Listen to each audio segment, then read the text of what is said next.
Before we jump in, be sure to hit the subscribe button.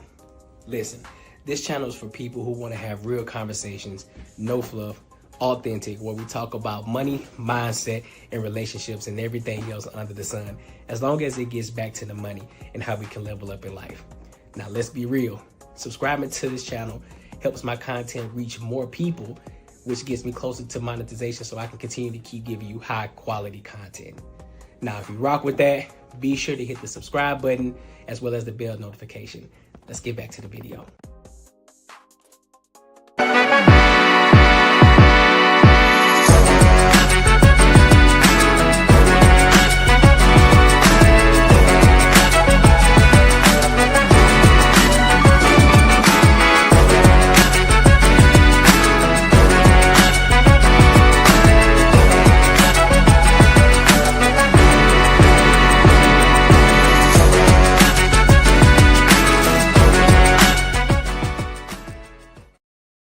What up, what up, what up? Welcome to another show, one of the dopest shows on YouTube where we talk about everything under the sun. As long as we get back to the money, real conversations, and real solutions.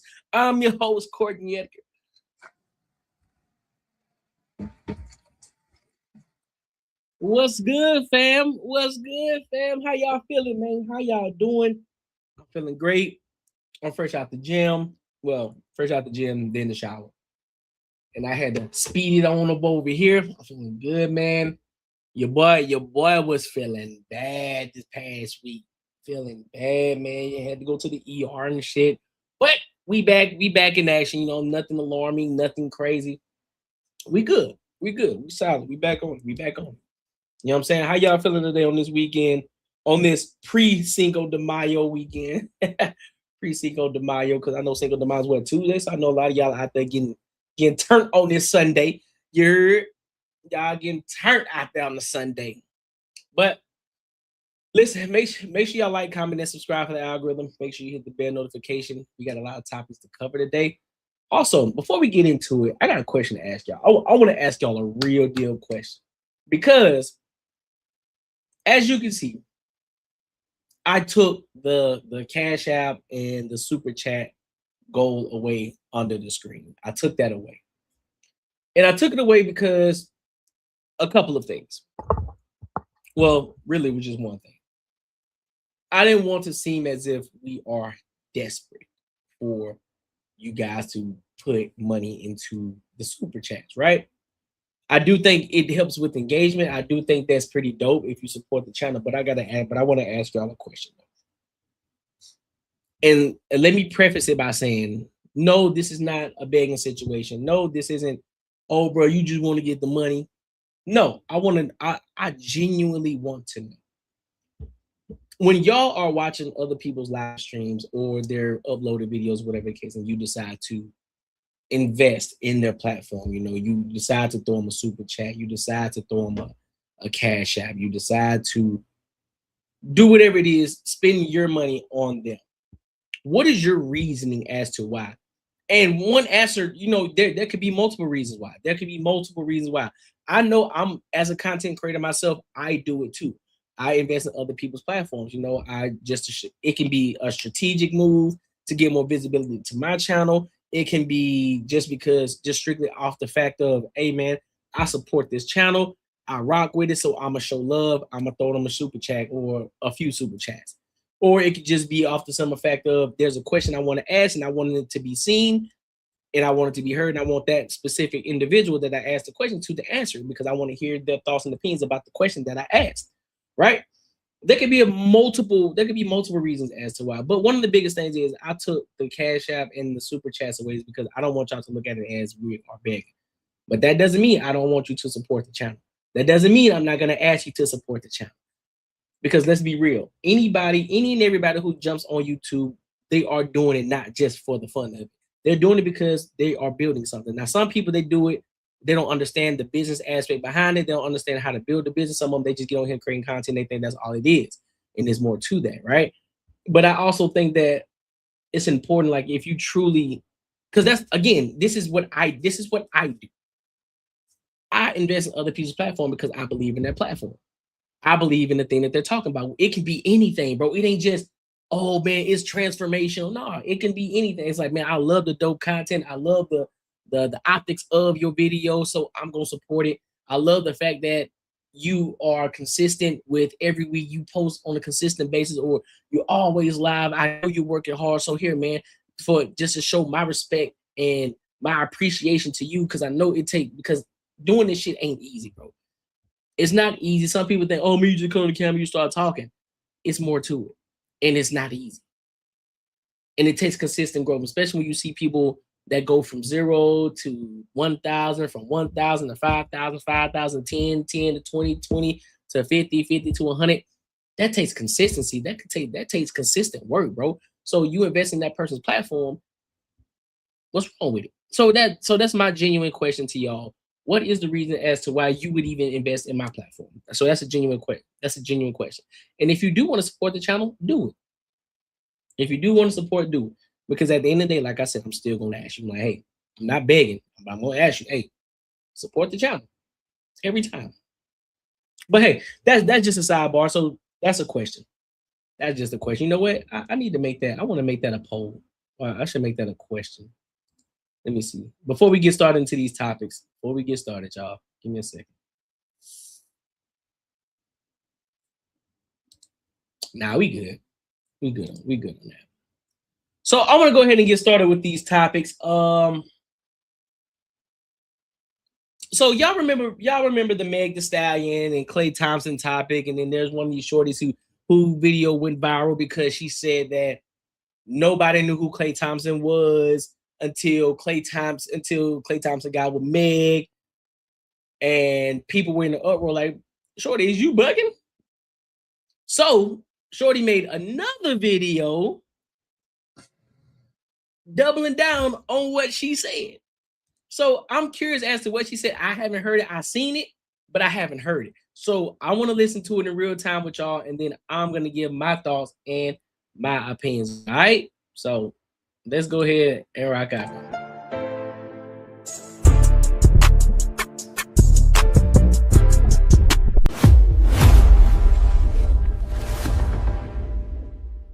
If you think you're coming here for an apology, or you think you're coming here for me to retract my statements, you can retract yourself back to your dirty hole that you was in before you came out to start talking.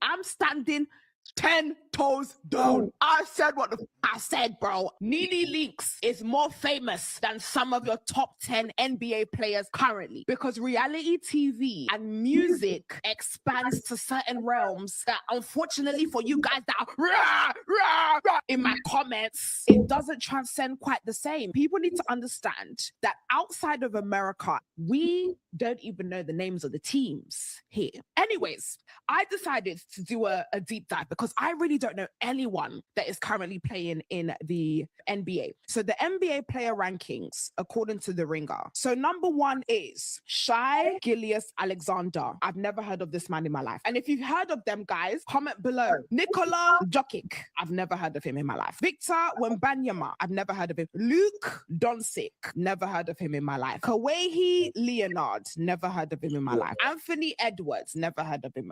I'm going to scroll to find... Oh, Stephen Curry. See, I know Stephen Curry. He's number 11 out of the top 10 men who are currently playing in the NBA. And congratulations to all of you. The NBA and everything you've achieved is phenomenal. I'm sure you're making money. I'm sure you're making your cities proud. But me, as a UK resident, there's only 2 of you I have ever heard of in my life. Guys, don't come for me.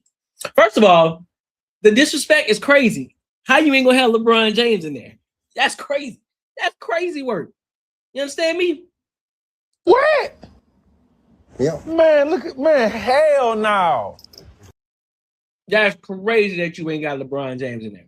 However, that's neither here nor there. I gotta be honest with you. She's right. She's right. I don't think when you look at the visibility that Klay has, people who live in the United States of America know who Klay Thompson is. Anybody outside the rim of who don't watch basketball, they wouldn't know who Klay Thompson is.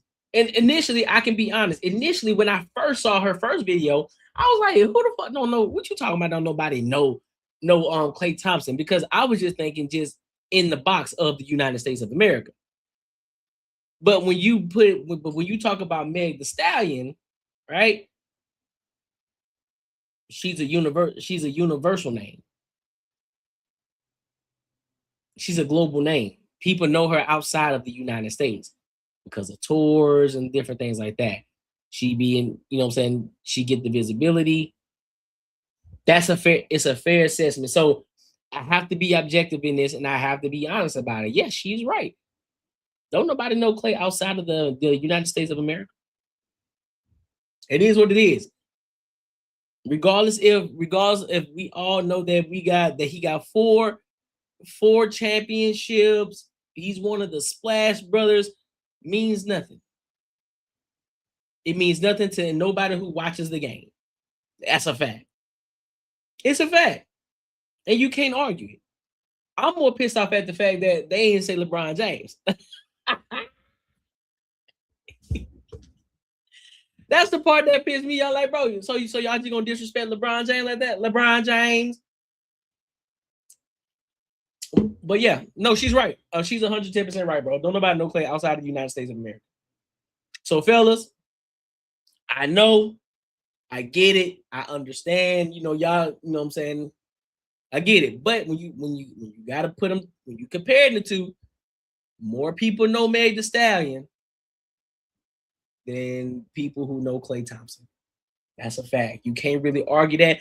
To be honest with you, it really ain't nothing to be mad at. But I think more so, here's the thing.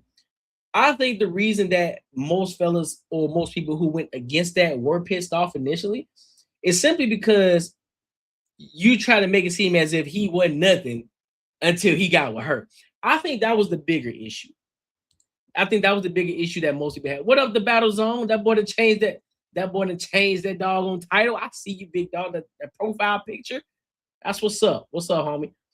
But I think that's the bigger issue. It's the fact that you tried to diminish him simply because, we don't know who Klay Thompson is. He did an upgrade, not necessarily. Because when you get down to it, he was doing fine by himself. So he don't have an issue with getting women. He don't have an issue with getting women who got visibility. That doesn't improve him. That doesn't elevate him. So I think that was the issue. But hey, it be what it is though. Make sure y'all like, comment, and subscribe for the algorithm, and make sure you hit the bell notification. Listen, if you enjoyed this video, be sure to check out either of these two videos right here. And make sure you share this post with your friends and your family. Sirski, listen, I'm gonna be on y'all tail today. I want y'all supporting the channel. I want y'all supporting the channel today. Whether it's gonna be you become an ENG member, which is 99 cents a month, or you support with a Cash App, or you support with a Super Chat. All right? Listen, we trying to retire. We trying to do this full time. You know what? I'm gonna be 110% honest with y'all. Fuck what everybody else talking about. Everybody too cool for school. They think that, oh man, I don't want to tell people, I don't want to ask for money because fuck that. We trying to retire. We trying to retire from the 9 to 5. We trying to make this a full-time thing. We're still gonna build regardless. Even if you don't throw a Super Chat, we still gonna build this thing. We're still building this business because it's a business at the end of the day. This is a production studio, right? We still gonna build this thing. But it does help when y'all do support the channel. In that right? When you go when you support the channel in regards to the videos that I uploaded, when you go and hype those videos up, when you share it, when you like it, when you engage with it, when you throw a Super Chat, when you throw a Cash App, it helps get me closer to that goal of retirement from the 9 to 5 to do this full time. Because once we do this full time, this is gonna be an everyday thing. We're gonna be doing this every day, not 7 days a week. We ain't gonna be doing that, but we're gonna operate it like a company. Monday through Friday. Monday through Friday. That's it. Monday through Friday. Saturday, Sunday gonna be off. So right now, the reason we are doing the weekends right now is because it's a lot easier, considering the fact of, I go to work during the week. So, but that's the goal. We want to do this full time. So support the retirement fund. So do we want to go to Lexi Brown? Nah, we skip that. I really don't care about talking about that Lexi Brown. Let's go to Erica Kurt. So Erica Kirk had a lot to say in regards to all the backlash that she has been getting since the late Charlie Kirk was assassinated. She's been getting a lot of flack in regards to her becoming a CEO. You know, the white face that Drewski did, and then after the little incident that they had at the Trump speech when the guy came in trying to shoot up the place, people were at her neck about that. You know, Candace Owens on her head. So I want to listen to her and see what she got to say and what her thoughts are in regards to everything that's been going on. All right. So let's go ahead and get into it.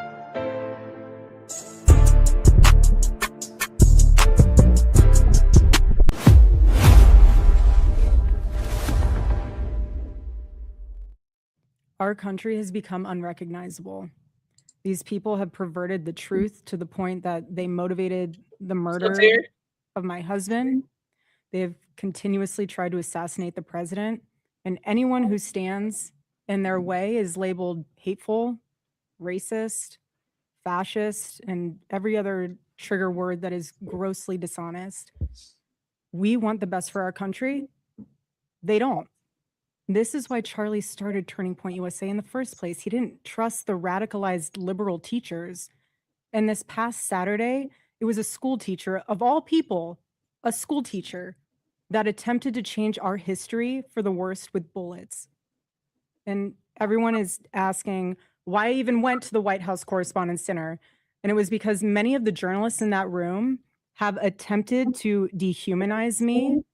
And I wanted to meet some of them face to face, quite frankly. Why have a conversation about me when you can have a conversation with me? So, for example, a journalist from the Daily Mail came up to me. She introduced herself and she was very gracious. She was saying, "You look so beautiful. I'm so sorry for your loss."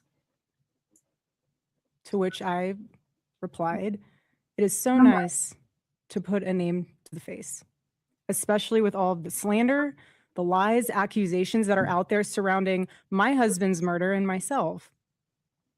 And I said to her, "You know what's so interesting?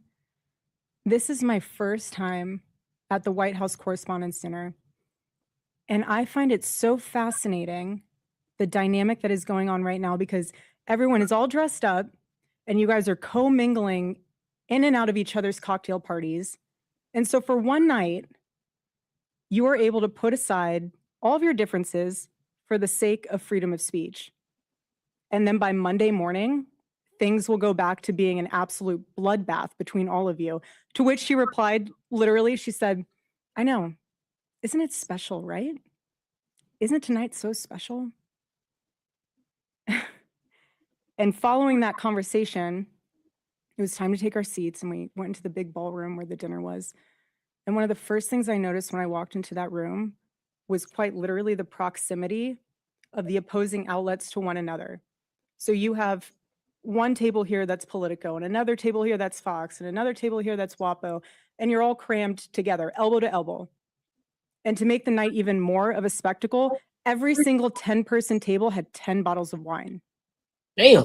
And the president of the White House Correspondents Association, she did a great job of trying to make the evening have that feeling of Americana. You know, we were in a room celebrating freedom of speech despite our differences. And the U.S. Marine Band performed the national anthem so beautifully. And then shortly thereafter, gunshots rang out and total chaos ensued. And you guys have all seen what happened next because there are 1,000 videos of it.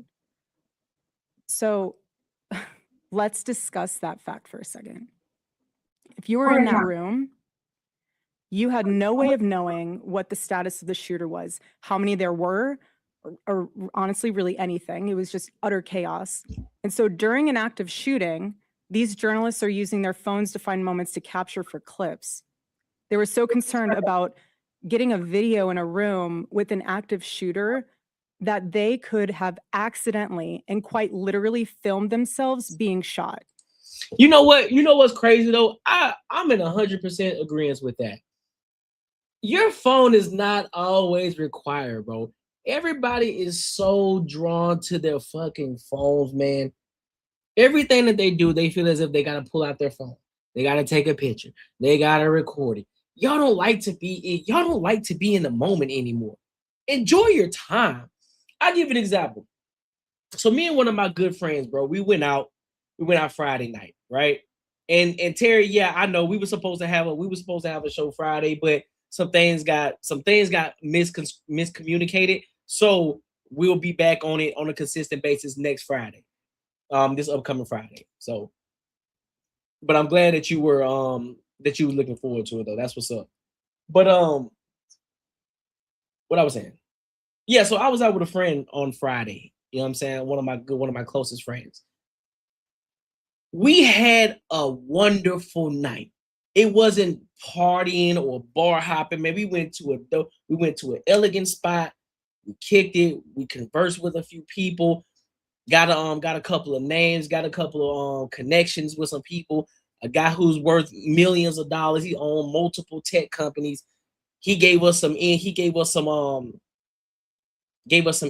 on different stocks that we should look into and invest in. That because he showed us his entire portfolio and how he made over $800,000 in the past 6 months. I'm like, bro, what? And he gave us the whole rundown of what he was investing in, the companies, and why he was investing into these companies. And so just giving an entire breakdown. And now once were we pulling out our phones, trying to record, doing all of this extra shit that a lot of people do because everybody feels that they always got to go into their phone. When there's like, bro, you know how dumb you got to be when there's a situation going on and your life could be on the line. Motherfuckers is out here pulling out their phone. How crazy is that? Your first instinct isn't to run, duck, hide. Your first instinct is to pull out your phone. Bro, what the fuck is wrong with y'all? What is your problem? Is your mind, are you so focused on trying to be the first one to put it out there? Is it that important to you? Is it that important? You just gotta be, I gotta be the first one to get this, and so I can put it out there so I can get all the credit and visibility. Fuck that. Crazy. Many of those people have become so desensitized that fight or flight became secondary to the opportunity of putting themselves into the story, which ironically breaks the #1 rule of journalism. And again, ironically enough, the shooter was a teacher. You have these people who are supposed to be teaching our children the future of this country, and he's so unhinged that he is able to teach children by day and then attempt to murder the president of the United States by night. Right. That's crazy. That's some wild. And in his manifesto, he starts by contextualizing himself by saying, I am a citizen of the United States of America. And while we may have big problems with illegal immigration in this country, I have to tell you, we have an even bigger problem when it comes to the systemic indoctrination and radicalization of our own citizens. This is what got my husband killed. This is what has led to 3 legitimate attempts on President Trump's life. And I can speak firsthand to that unbearable toll that this must take on our First Lady. There has never been a president who has faced this many assassination attempts in Americans' entire history.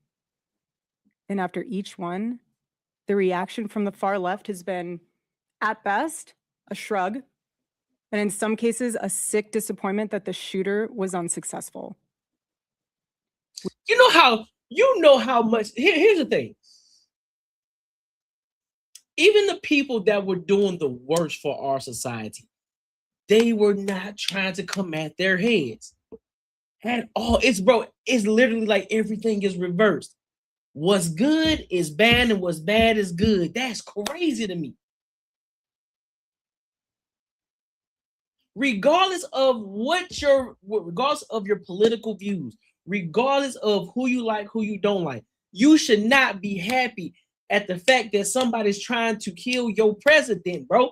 I don't care if you like him or not. Who cares? At this point, it's about humanity. It's like, bro, y'all really out here trying to assassinate the president for what? Half of y'all talking about, oh man, our president should be doing X, Y, and Z. Oh man, our president. Half of y'all don't even know how to operate in your own goddamn house and make the right decisions for your own household. And you trying to tell the person who is taking care of the entire nation, telling him what he should and shouldn't be doing. Make that make sense to me. You don't even know how to tell your own 5-year-old kid what to do and what not to do, the right thing to do. You don't even know how to make decisions for them. And you out here talking all this shit, talking about what the president should be doing and what he shouldn't be doing. Oh, if that was me, nigga, you wouldn't even get close to being a president. What you talking about? Hell, you can't even get that manager position at that job that you're working at McDonald's. What you talking about?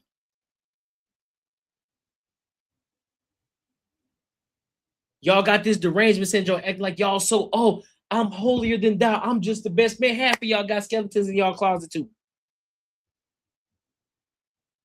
But you so quick to point at everybody else. Oh, look at the Epstein files. Oh, you see the name is on the list. You see the name is on the list. What about your list? What about the shit that you had going on behind the closet? What about the shit that they ain't talking, that you ain't talking about, huh? That you hiding? What you got going on? Take care of your own household first. Let the president do what he do. Because either way, you still gonna have to wake up and go to work in the morning. Whether it was Kamala Harris in the goddamn office or whether it was Trump. You still gotta go work the next day.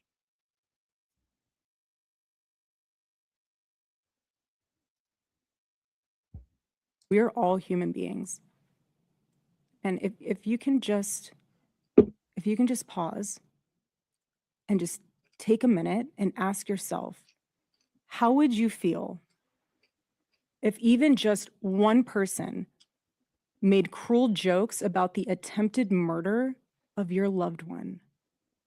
That is what Jimmy Kimmel did to the First Lady. He said that she had the glow of an expected widow. The glow of an expected widow. Just 48 hours before that nightmare almost became a reality. In this culture we're living in, absorbs disagreement as a form of personal betrayal. It turns having an opposing viewpoint into a moral crime worthy of punishment. And here's what I've realized through all of this, truly, having lived through quite literal hell these past 7 months, if you strip someone of their humanity long enough, you will arrive at the chilling conclusion that they don't deserve to exist at all. Every morning I wake up to a new headline lying about me. I have comedians dressing up in whiteface. I have people saying I'm not fit to be CEO. And I have Candace Owens claiming I murdered my husband. And the list goes on and on and on.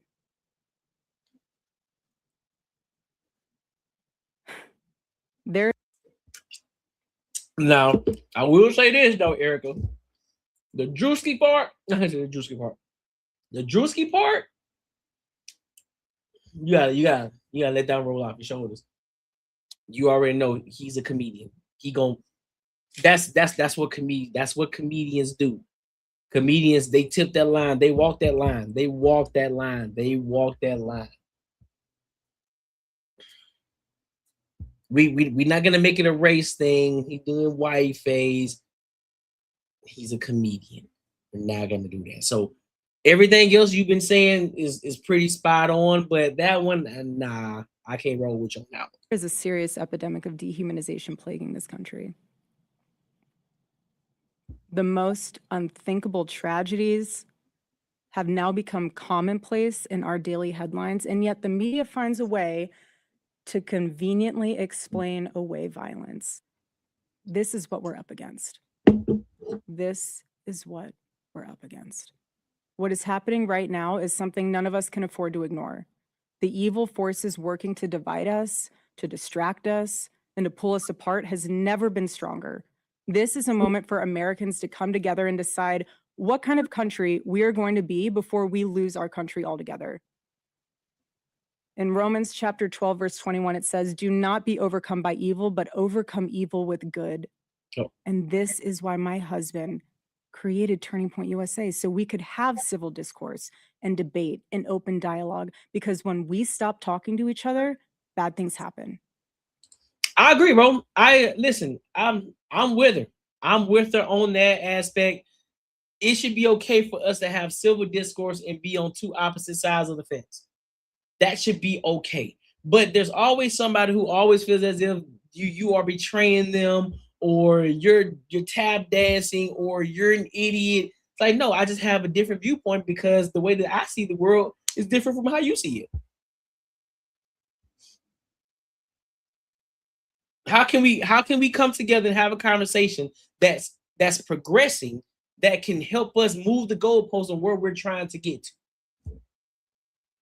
I can still love you and still disagree with the shit that you say. It's like, boy, that's some crazy shit that you just said. But I still love you though. And you're open to have a difference of an opinion than me. That doesn't mean I need to hate you for it. But y'all so sensitive today. Y'all don't know how to talk. Y'all have really become desensitized to everything, bro. Can't even have civil discourse, and then somebody, oh, see, then you start doing the shame, insults, guilt, need to be right. Then you got it, bro. Make sure y'all like, comment, and subscribe for the algorithm, and make sure you hit the bell notification. Listen, if you enjoyed this video, be sure to check out either of these two videos right here. And make sure you share this post with your friends and your family. Facts. And make sure you support the channel with a super chat. I told y'all I'm gonna be talking about the super chat. Yep. Because listen, y'all gotta reinvest in my retirement fund. We gotta do.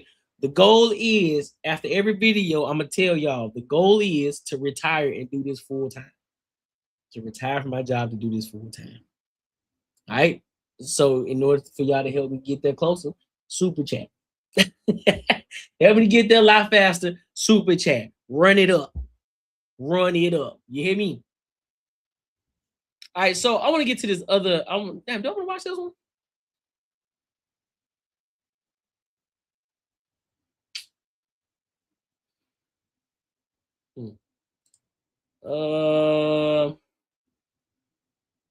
All right, let's talk about this. I want to talk about it. I want to talk about this other topic. This shit kind of crazy. So apparently there's this woman, right?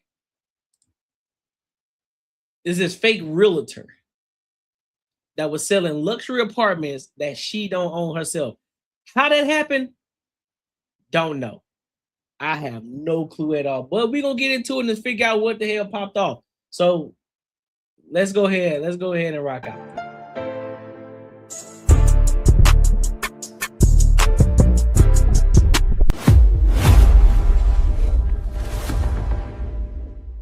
Hi. I have kids. I really needed to move. When you see something nice that's a decent price, you hop on it. I stumbled across TikTok where, they're like, apartments here, pay this deposit, pay this application, and we can get you in, keys in your hand. TikTok pages Tia Vanna and Moss Tia were the names. You can see it says she's a licensed realtor who sells apartments in New Jersey and Atlanta. This is common though, licensed real estate professionals using social media platforms to market and lease properties. But on the back end, it has certainly opened up the floodgates to scammers looking to steal your money. And also, roommates, make sure you subscribe and like this video. They were presenting what? So the offer was the fact that, hey, we can get you into this loft without going through the background of it. So, most apartments require credit history, where do you work, things like that nature. I work and I make good money. I have a great job. So I didn't have any issues. I don't have any evictions. So it was not that I needed to skip this process. It was more of, if there is a shortcut and it works, then I'm open. The page is now see. No, that's what you fucking up at. As soon as when you already know the normal processes of how you do certain things, and soon as somebody say shortcut, that alert need to go up. Beep, beep, beep, beep, beep, beep, beep, beep, beep, beep, beep, beep, beep, beep, beep, beep. Nah, fam. Nope. So now you telling me I ain't gotta do no background check? Man, nah. since been taken down, but these were some of the properties, a 3-bed, 3-bath in hot areas around Atlanta, like this one downtown, $2,500 a month. Or this one, a 2-bed, 2-bath for $1,900. Brown says that she was interested in a loft that was advertised. We'll give you the keys in hand. You pay the deposit. You meet me in person at a location. You get the keys from me, and you can go and get the unit and open the door. You know what I'm saying? Like, we're going to give you the address. Wait, hold the fuck up. What you mean? You gonna meet at a location. They gonna give you the keys, and then you gonna go to the apartment to open the door. That don't make sense to me, dog. Somebody help explain this to me, because that don't make sense to me. They supposed to meet you at the apartment complex and open the door. How that work? They supposed to be there. They're supposed to be there with you, going through the entire apartment, walking through that bitch to make sure everything is everything. And then once you sign off and say, all right, everything is good, they then give you the key. Pure Brown, what you doing, shorty? And you got to open the door. $500 is all she had to pay to get the keys. Send you a deposit of $500, and I got no proof that you have the unit.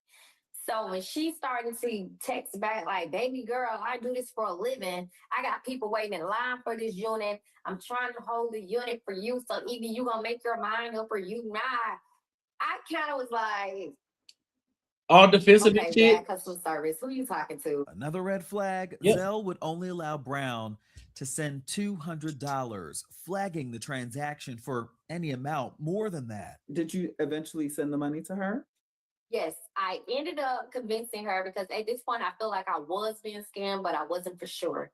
So I convinced her to say, hey, I only got $250. I don't have $500. I got $250. And it was more like bait for me. Because if you are a real person and this is a real unit, you're not going to take my $250. You know what I'm saying? Because you know your price is your price. We can't tell nobody what their price is. So I was expecting her to say, no, I can't take the $250, gotta be $5. But she came back and said, I'll take the $250. And when you get the keys, are you willing to give me the other $250? And I said, okay, that's a better deal. I can do that. I can give you $250, and then when I get the keys, I give you the other $250. So that's what we agreed on. She sent her Zelle. Me being who I am, I'm going to Google that Zelle, because one thing about Zelle, it ain't going to lie. It ain't going to lie about that first name and that last name. It's going to tell the truth. So I Googled the Zelle, and it came up immediately. She was arrested years ago for fraud. Her name, Jakira Hester. Everybody knows if you're going to be a scammer in Atlanta, do not use her real name. This girl had me to Zelle her some money using her real name. So I took that and then I Googled it, and then your whole mugshot come up. Look at this, y'all. But yes, she's the girl that's on TikTok going by Tia. Here's her page. Because what I don't do is play games. You play with the wrong one. I don't even care about the little $200. That's nothing to a big short. Brown says, though, she was optimistic because she like the dog's faces look good with it. That it was the same Jakira Hester that she was speaking to. How many people have this name? Could I have the wrong person? Is Google giving me something that's on somebody else? I've never seen the person, so I couldn't identify if they were talking about the person that I'm talking to right now. So when I sent the $250, I asked her, did she get it? She said, yeah, I got it. Give me a moment. I'm going to process your application. My head, I never gave you no information to process. So what application? No phone number, no email, no That's crazy. name, no social, no previous addresses. No, nothing. So when it was time to meet at a location to retrieve the keys, Hester went silent for hours. She wrote back and was like, I was there. You're not my only customer. You got to give me time. I was coming. Now I can't give you the key. You didn't give me the rest of the money. I can't give you the key. And I'm like, oh, okay, well, you can just send the money back. I just sent it, so you can just send it back. And we can just let it go. Oh, I have a non-refundable policy.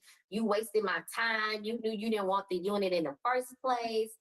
I'm like, but I came. I met you at the address that you sent me, and you wasn't there. So what are you talking about? So she never gave me my money back. And that's when I made my story on TikTok. Look at the messages. before she get up here and try to say that's not what happened. Baby, do not for her. She is a motherfucking scammer. Shorty went missing in everything. And it didn't take long for others to catch on. It's my home. This is my home. It is a condo and I own it. This woman saw that the same loft that was advertised for rent was actually her condo that she lives in currently. Do you want to see it? Yep. That's the exact same place. Same light fixture, same pole, same double windows. Every single unit in this building is different. So that is not for rent. It's my house that I currently own. She said she messaged this Tia directly. I said, this is my loft I purchased, not understanding why you're texting me because you just posted a video of my house saying it's for rent. It very much is not. A house and an apartment is two different things. For one, secondly, I don't care where you live. I didn't ask. It's not your house. But what she didn't know at the time is that Hester was also But the audacity of these scammers, boy, they got the audacity to be getting the attitude too when you get caught up in your bullshit. Boy, man, listen. Allegedly stealing videos from a real Atlanta realtor and using her likeness to sell fraudulent rental properties. This is the real agent. She goes by Imani Sold Me Realty on TikTok. Now, I don't care what anyone does out here, how they make it. Listen, I'll be honest with y'all, boy. I got finesse one good time. I got finesse one good time, bro. And it was because it was on me. It was 100% on me, 110% on me. And I knew this nigga was a scammer. But I really wanted that fucking necklace. I really wanted that bitch because that bitch was cold. So when I first started this channel, right? I think I was about 200 in. I think I was about 200 some subscribers in. And I was interviewing one of the Pop the Balloon chicks. Right? I think her name was Renee. I think her name was Renee. She lived out here in Arizona. And so she was telling me about this guy who was doing her a necklace for her.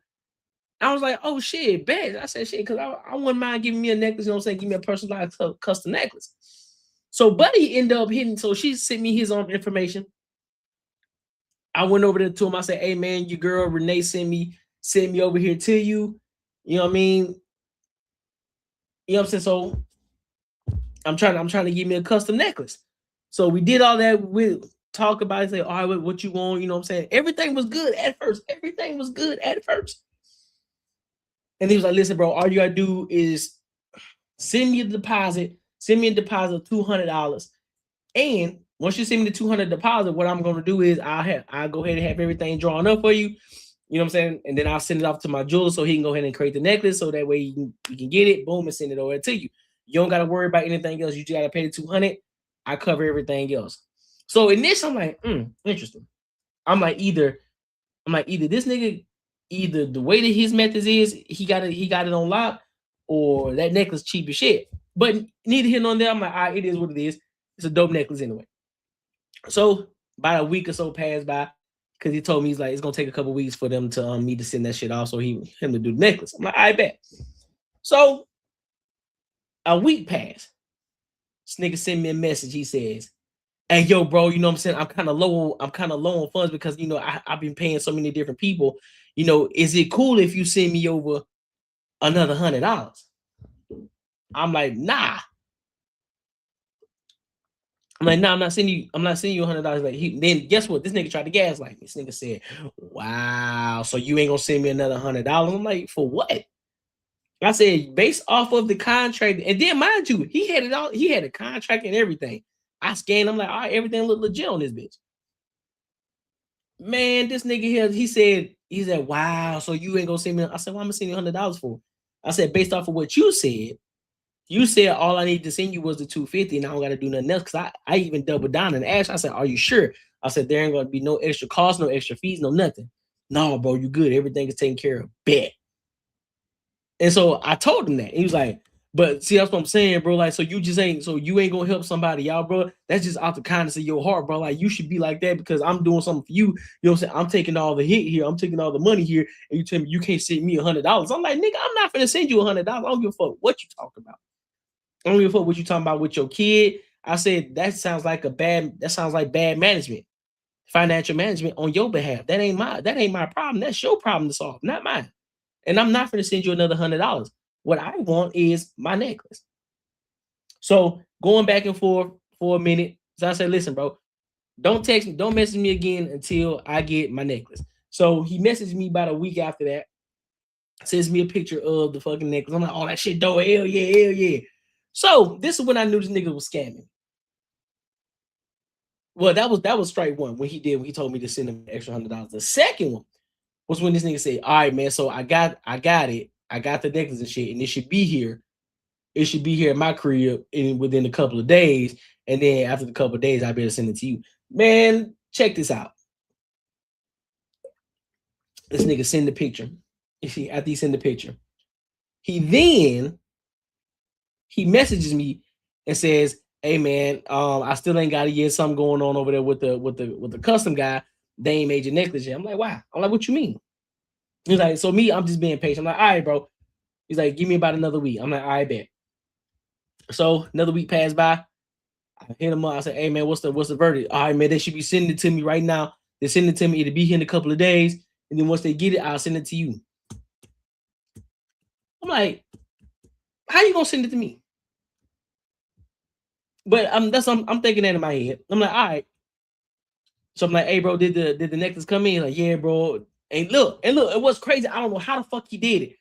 This nigga had the whole picture. He showed me a video of it. I'm like, how the fuck you doing this? I'm not understanding. Did the whole thing. Then he sent me. Then next thing I'm like, all right, bro, I'm about to go ahead and send it off. So I'm like, how you gonna send it to me when you ain't got my address? Well, give me your address. So I gave him a P.O. box number. And I kept asking, hey, bro, so a couple days passed, like, hey, did you send it? Nah, I ain't get a chance to send it yet, man. You know what I'm saying? Because I still got a lot of things going on, man. I'm trying to pay some things off. And I'm like, bro, that ain't got nothing to do with me, dog. He's like, look, if you send me $60, you know what I'm saying? I can go ahead and express it to you if you just send me the 60. I'm like, bro, I'm not sending you no more money, dog. Stop asking me for money. I'm not sending you no more money. You said you got to hold your end of the bargain. You claim to be a legit business. So do your fucking job. Do what you're supposed to do. You said you do this, hold your end of the bargain. I held mine. I gave you the $200 like I was supposed to. And now I've been waiting for you patiently. So send me my shit. Man, this nigga went on this whole little diatribe talking about his kids and all this shit. I said, listen, bro. I said, at this point, I don't even want the necklace no more, bro. Send me my $200 back. Well, if you want the $200, all you gotta do is go back and request some fraud shit in your bank. And he's like, no, you know what? Fuck it, man. I'm tired of dealing with y'all black people anyway, man. You know what I'm saying? See, that's what I'm saying, bro. I can't work with black people. I'm like, I bet. I'm like, that's what's up. Send me my money back. I'm gonna send you your money, bro. And so now I gotta go back because now I gotta go sell the chain. I gotta go sell the necklace. I gotta go do this in order to get that money back from all the money that I lost because you ain't want to see me $6. So you telling me that because you got bad management skills, because you got bad financial management skills, I gotta suffer and not get my money back because I gotta wait on you to sell my necklace that I purchased that you supposed to be sending to me because I ain't send you $60. Now you gotta go sell it to get the money back to send me the money. I said, bro, you know what, bro? Don't even worry about it, bro. I said, don't even worry about it. I said, you were scamming. I said, you were scamming ass nigga. And then so I solidified it with other people that he was posting to. I hit them. I said, hey man, did that nigga ever send you your necklace? No, that nigga never sent me on the message. Come to find out, the shorty that I interviewed told me about it. She messaged me and she said, man, this nigga a whole scammer. But I found out this nigga been scamming everybody. I said, motherfucker, I knew it. I said, you dirty motherfucker. And he was out of Jacksonville, Florida too. Their money, how they get their hustle, but you will not steal my content and sell it as whatever scam you're doing. Everything that I do is legitimate. It's already hard enough being a Black woman in real estate, trying to gain credibility just because you are a woman in real estate, let alone somebody stealing your content just to make a quick buck. And this is not an isolated case. My heart is beating so fast. It also happened to realtor Ashley Williams, who went public about this in February. Someone on TikTok creating the Atlanta Rental Business Hub company using her phone number and likeness to lease fake rental units. Williams telling her followers that she doesn't even manage rental transactions at her company. A few weeks ago, I lost my phone number and my passwords disappeared out of my phone. Apple told me it was because it was some kind of fraud thing going on. I thought it was because I work in new home sales and I call a lot of real estate agents. I do a lot of like calling and texting the agents trying to get business. My team lead from Atlanta, Georgia called me and said, "Hey, are you doing some kind of promotion on TikTok?" And I said, "No, I'm not running any ads at this time." He just called me back and said that someone called him and said that I have been scamming them out of rent money and applications. My name is Ashley P. Williams. I am not working with renters. I am not taking any applications. I am not doing anything when it comes to rent. I do not want to lose my real estate license. I do not want to be in trouble because of a scam. She told local media outlets that she filed a police report with Atlanta police, but they said that there wasn't enough evidence to pursue the case because they cited it wasn't clear where the alleged identity fraud took place. Please help me. It was only after the news got involved that TikTok took the page down. They originally told her it didn't violate their community guidelines. And for the people who are being scammed, I hope you do your due diligence in the future. I'm so sorry that this is happening to you. Which is why we wanted to sit down with licensed real estate broker Curtis Russell. He's president and co-owner of Great Homes Atlanta. What is your response to David to Ruffin this has issue in Atlanta? I mean, things happen all the time in Atlanta, but this is to the extreme. It's really sad and it's really disappointing. Overall, the fact that people are losing money because of this on one side, if you're the customer, but then on the other side, as the licensed agent or broker, you're having your image, your reputation kind of played with.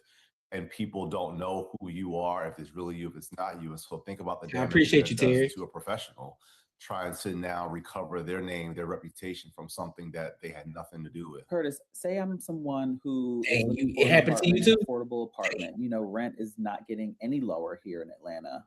And this kind of post advertisement is enticing to me because, you know, when you see a 2-bedroom, 2-bath in Buckhead for $1,500, you want to jump on that as quickly as possible. And that's what a lot of people are doing. What can I do to protect myself in a situation like this?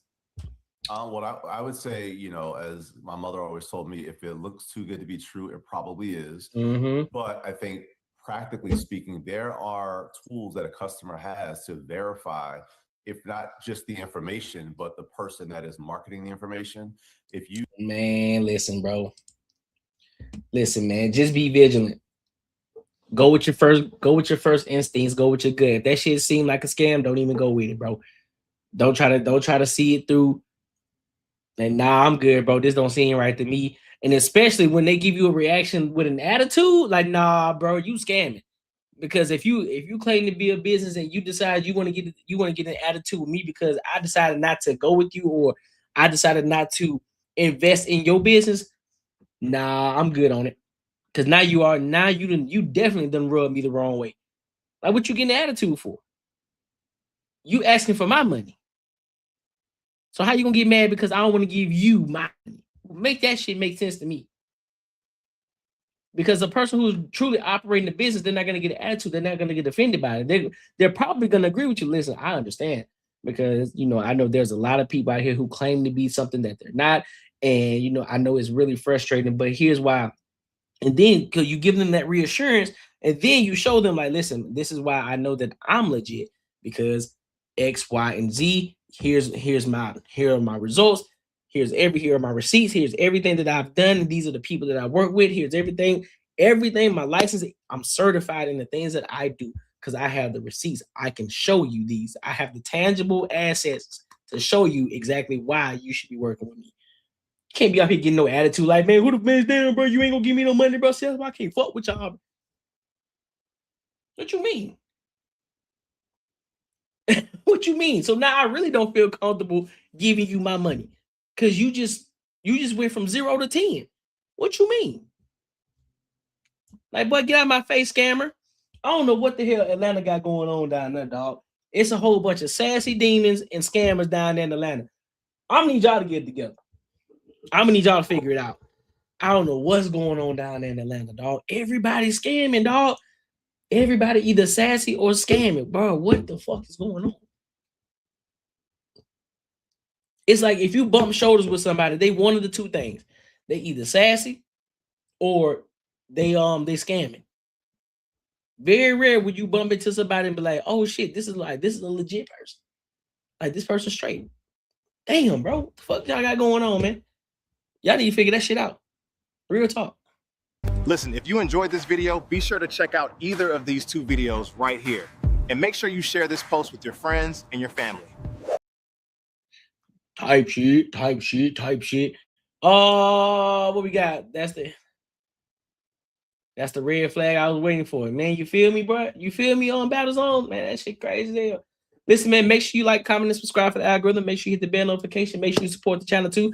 Make sure you support the retirement fund. I told y'all, I'm gonna tell y'all this after every video that we watch. I'm gonna tell y'all support this retirement fund. We trying to do this full time. We trying to go from the 9 to 5 and making this part-time job here, because I'm calling this a career. We making it. The goal is to make this a full-time thing. Y'all gotta retire me from my 9 to 5, bro. So y'all help me do that by helping me catapult by going into the super chats. I'm being honest. Listen, I'm gonna be honest with y'all. I'm not too cool for school. I'm not gonna be the one that's gonna be like, man, damn, bro, like, nah, bro, like, you ain't gotta do that for you. Don't. I'm not gonna beg you. I'm gonna be honest with you. I'm not gonna beg you. It's always appreciated, but I'm just letting y'all know the truth. I want to retire from the 9 to 5, and so I want to make this a full-time thing that I want to do from Monday to Friday. You know what I mean? So in order for me to do that, continue to support the channel. And that means not just super chats, which, I love the super chats, by the way, but not just super chats, making sure that you're engaging with my uploaded videos, you hyping those videos up, you sharing those videos, that helps me continue to get in the algorithm, you know what I'm saying? So my page can blow up, more views, etc., etc., etc. But for right now, support the channel with a super chat. Feel me? All right. So let's go to Stephen A. Smith, man. He was on Cam Newton's channel. He did an interview. So the reason I want to go about this. Oh yeah, I did. Yeah, I use for reaction content. I definitely do that. I definitely do for reaction content. I clip these up. That's why if you see it, that's how I have them segmented up. So I clip them up and then I post them as a new video. What we got? So the things I'm doing in between, like right now, I don't clip that in the video. So this is we just kicking it. Ooh, so Stephen A. Smith. Let's get into Stephen A. Smith. So there's two videos I want to watch. So this segment here is going to be a little bit longer. So I might be doing two clip videos on Stephen A. Smith. There's two parts that I want to address. And this part here that I'm going to address is pretty much the headline that I used for the live stream. And then there's another part where he was talking about LeBron James. And so I want to address both of those. So I want to get into this first one first, and then I'll give my thoughts and my opinions on it. So let's go ahead and rock out, my good people. And also, like I said, super chat it up. Let's run those numbers up. All right, let's get to it.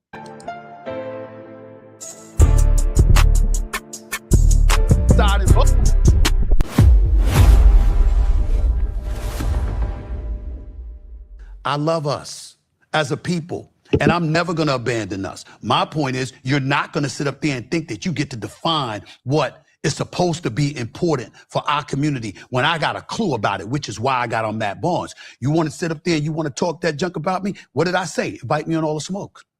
You, Steven Jackson, you want to chirp? Invite me on. I dare you. I dare you. Let's talk issues.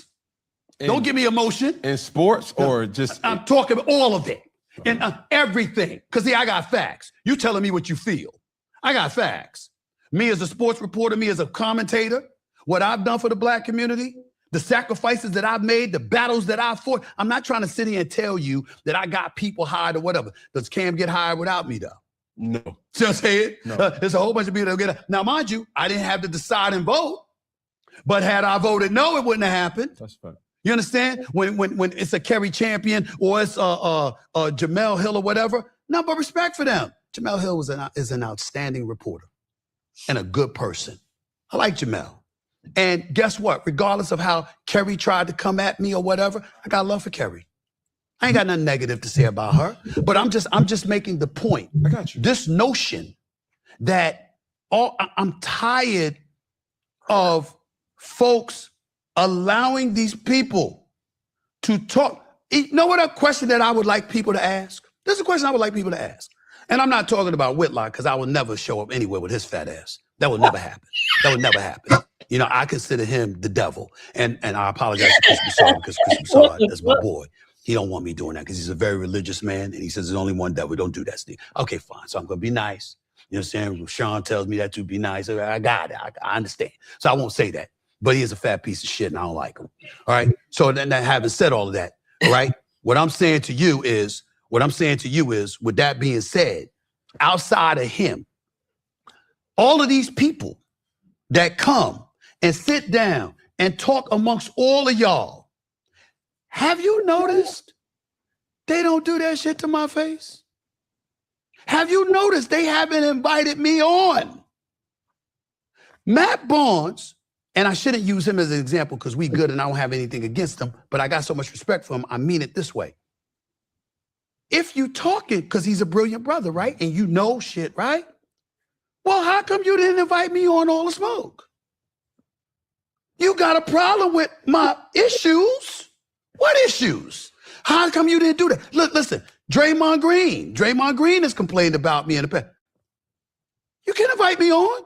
LeBron James, do you know that I told them years ago when Rich Paul and them rolled up and was like, we gonna get you on the shop. We gonna get you on the shop. And Rashawn gonna laugh about this one because it was him that insisted on it.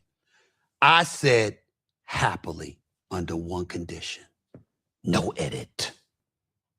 Me and you, live, every word aired. See, they talk. Whole bunch of people talk.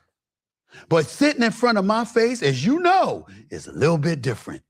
You pop that shit you want to, but when it come time where it's not about your emotions, it's about the facts to support them, when you gonna back it up? Stacks, number love Stacks, never uttered a negative word about that man. Never. You going on the air, I don't fuck with Stephen A. What?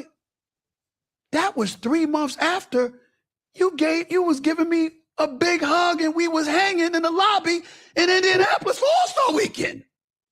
And then 3 months later, because somebody complains about some shit, because Gilly complains about Russell Westbrook and me saying he should have been suspended for a game, all of a sudden, Stacks don't mess with me. I'm going like this. You see the difference? Okay. See, when people come on your show, they go like this. Well, I just feel, and I think, and it just comes across as, notice, I'm giving you facts. I did everything but give you dates. See, people talk. Okay. But it's a lot different when you're sitting across from me, and I'm telling you right here on your show, how many people you know that are in my position, that have my platforms, that has the freedom to invite them on my show, has not only invited them on my show, but I said to them, I'll come to yours. How many people do that?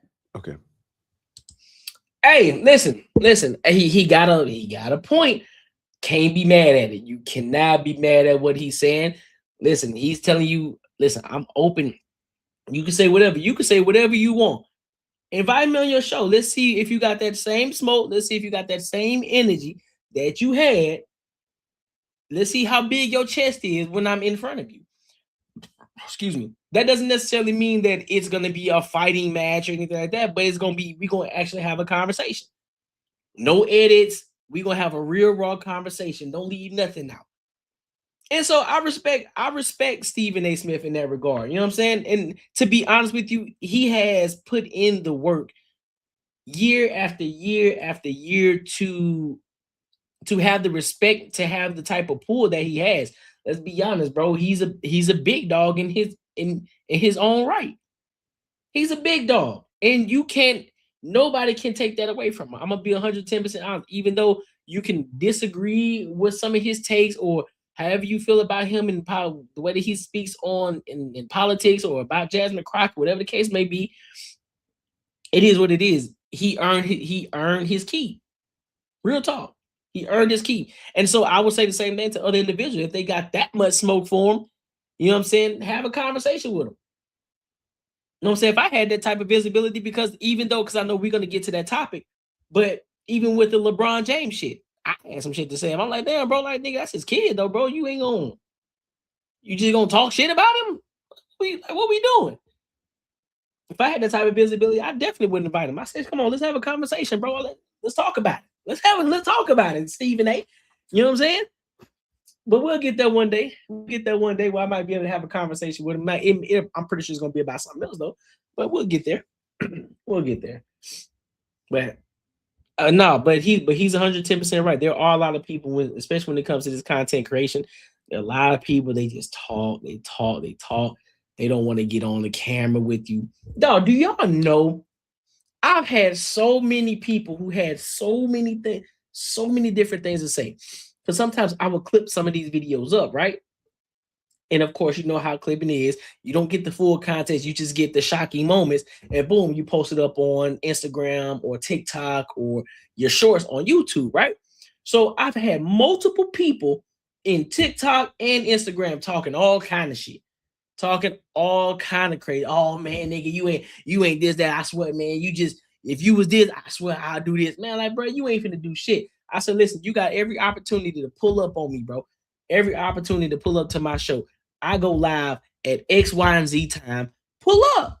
And we can have a conversation. Matter of fact, this happened, I think, a couple of weeks ago. This dude and his chick, because I posted up a clip of the Barrington Barter show. We were saying some shit about, I forgot who it was about. I know it was about a woman. And we were saying some things. And so apparently to this guy and his wife, they were coming at us, going back and forth with us.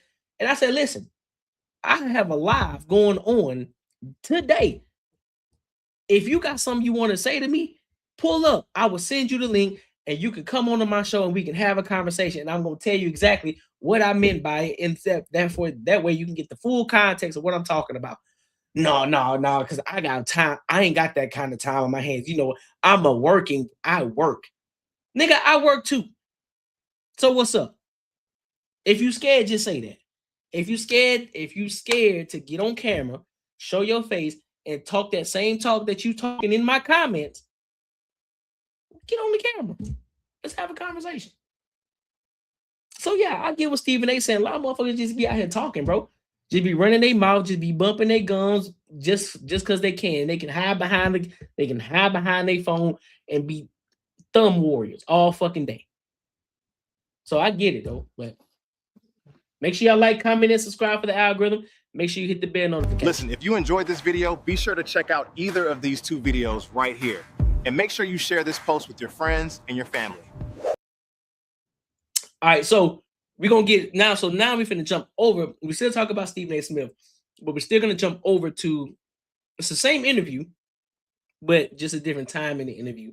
So again, I just had to clip it up so that way we can re-upload this. You know what I'm saying? Make sure you support the channel. Super chats, y'all. Super chats. Don't let me down today, chat. Don't let me down today. You know what I'm saying?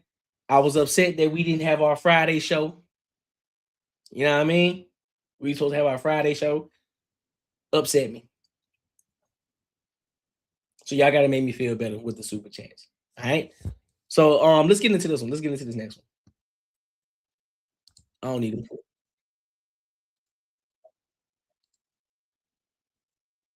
But it wasn't because he went on Pat McAfee's show. It was because he went on there to insult me. LeBron don't do that. LeBron don't do that. But do you see why though? Because the timeline of everything, this is something that I actually, I mean, it was in the zeitgeist. I mean, it'd be hard not to understand being a sports fan. Right. That was during the time where, okay, the 7 p.m. in Brooklyn happened. Then No. With me? Was that before? No. The 7 p.m. with Brooklyn was like damn near a year later. Oh, yeah. I mean, a month later, rather. It was months later. A year. So absolutely. So that happened first. That happened first, yes. Yeah. So did that ignite the reaction? Oh, hell yeah. Hell yeah. Contrary to popular belief, I might react to what somebody says or does as it relates to me or the industry, but it truly isn't personal. I'm just like, yo, I feel a certain way about this particular subject. It's never about the person until that day. That day, when that man went on Pat McAfee, just to disrespect me, that forever changed. All the people that you see here with me tonight, along with countless other people, they all tried to talk me out of it, every one of them. Fuck that. It don't matter. I didn't give a damn what anybody said, and I still don't. And I meant what I said. Every word you see, when I came at it, it was like, yo, Was it not personal? Oh, it was. That was personal. Okay. Because it was like, no, you didn't do that shit. You gonna go on national television just to disrespect me over something that I don't believe I did. To roll up on me courtside at a game and to roll up on me like that, that was bad enough. But then to go on the show that comes on after me, to fly into Indy, to drive damn near an hour to the studio, to sit in there for a couple of hours just to talk shit about me. Nah, bro. No, that was not going to stand. And be very, very clear. Nobody at ESPN liked it. They didn't want that. My exact words were, move out the way. I don't want to hear it. I'm not listening to anybody. This is mine. Right here. His ass is mine. I'm not having that because it was unnecessary. It was unfair. And I have facts to back it up. I'm fine now because time heals all wounds. 58 years old. Life is kind of good. I'm good. You know what I'm saying? Right. And he's too important to the game for me to allow whatever animus we feel towards one another to get in the way of my professionalism. And then in the aftermath of that, as time went on, I started thinking about, man, fuck Stephen A. Don't think about me. He's too important to the culture. He's too important to so many people that he's done so much for. I'm not going to focus on me. I'm going to focus. But in that moment, Bronny was in high school. I got a crib in LA, right down the road. I never went to watch him because I thought it would be unfair to LeBron James and his family if I walked into a gym to watch Bronny, because I knew that if I walked into the gym, that everybody would be asking me, what do you see? And I knew I would have had to tell the truth, whatever that truth was based on what I saw. But some would say that actions from LeBron and team. And team? What team? Like his team. Like the support system. Okay. Right? That everything was agitated because of your report of Bronny, which makes it personal for him. Okay. You know what I'm saying? Like if somebody were to attack your dad, right? That would be a problem. So when he and I don't know what was said when I see videos, I see pictures of when he came to you at the game, and then even there were discussions during the Pat McAfee show about Bronny. That's him as a father, though. Here's what the deal is. I'm gonna give you the whole lowdown one more time. All right, much against the interest of my publicist and all. I don't care. Okay, I'm just gonna give it to you and tell you the truth. Bronny was in high school. I never covered him. Bronny goes to USC. I say nothing. He develops the heart ailment. I'm on national TV. God bless him and his family. I hope he's okay. Nothing else matters. Bronny declares for the draft. Congratulations, go for it. Shit, why should he go to the G League or whatever? Stephen A., but that's his son. I mean, he ain't earning his way. Bump that. Well, what LeBron has done for the league, I don't care. We all support it. Let him get drafted by the Lakers. He comes into the NBA. We say nothing. Okay? Opening night. The Griffeys, junior and senior, baseball. Right. They're in attendance because it's a father-son thing. Stephen A. Smith is sitting behind courtside on the baseline at the Lakers game, standing up applauding. It's a great, great moment. My thinking was, now you're going to be in the G League, working on your skills to get yourself ready. That's not what happened. Cool. I never opened my mouth until he was in the G League one night. And then the next night, he in the game in the first quarter, guarding Tyrese Maxey. And I said, well, wait a minute. Now we got a problem. Because he ain't ready for that. And you as his dad, being on the Mount Rushmore of basketball, who is a basketball savant, one of the most brilliant minds we've ever seen in the game of basketball, knows this better than us. So when you put him in that position, now you're doing two things. This is where the rubber meets the road right here, Stephen A. When you prefaced it as a father, you're going against it in the sense of this. That's the problem. Everything that you said up to that point, I ain't got nothing for you. But as soon as you get to the point of as a father, so now you're questioning me as a father and my decision-making skills. Because yeah, you could have left that listen, bro, as a guy who has the highest IQ, guy that's on the Mount Rushmore, the guy who's been doing it for 20 plus years and still doing it to this day. What did you like? You know what I'm saying? What is it that you see? I think if you would have came at it from that perspective, like, hey, let's have a conversation. I'm curious. See, this is what I'm saying. Now, of course, hindsight is 2020. You know what I'm saying? Hindsight is 2020. But if he would have came at it from the sense of, listen, you know what? I'm not going to cover this just yet. What I wanted to do, I want to ask LeBron James in real time or just in person, right? Or just in person. Hey, bro, I got a question for you. Because in the fact of, your grade, your accolades, your IQ and everything, bro, I'm curious, though. What is it like? What is it that you see, from your perspective? So that way I can get a full range of what it is that you see. So I want to report this I want to report this right. Because I know a lot of people got a lot of things to say about the shit with Bronny and the Philadelphia 76ers, him guarding Maxey. I want to know. What is it that we see that y'all see? That we may be missing. But you prefaced it by saying, as a father. How do you know him as a father? Say, you know what? I think this is great for him. How do you not know the fact that, like, listen, this is gonna toughen him up? We know who he guarding.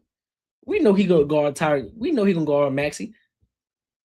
But we're doing this because we trying to build that confidence in him. It could be for whatever reason. And I think that was the problem. You said as a father, you're questioning his ability as a father, his decision-making skills as a father, not as a hooper, not as a coach, as a father, bro. That's where you're missing it.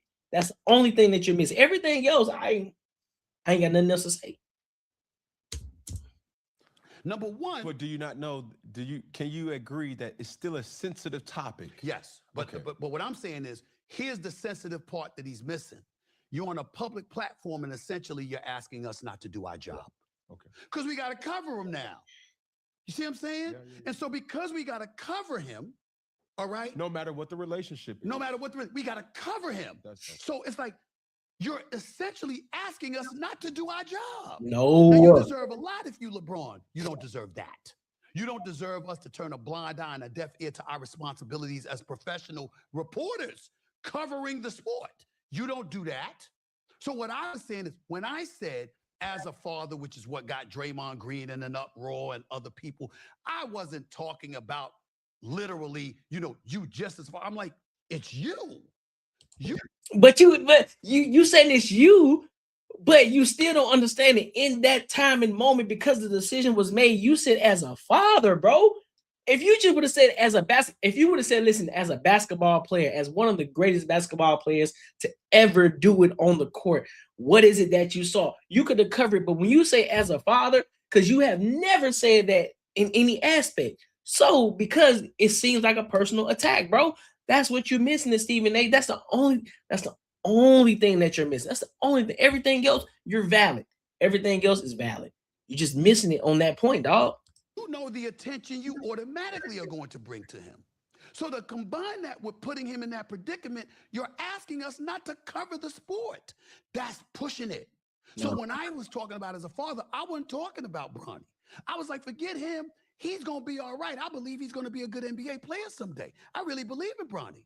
I think he's got potential. Me too. But I was saying to LeBron, you know better because you know what we got to do. No, I believe that's fair. That's true. All is fair.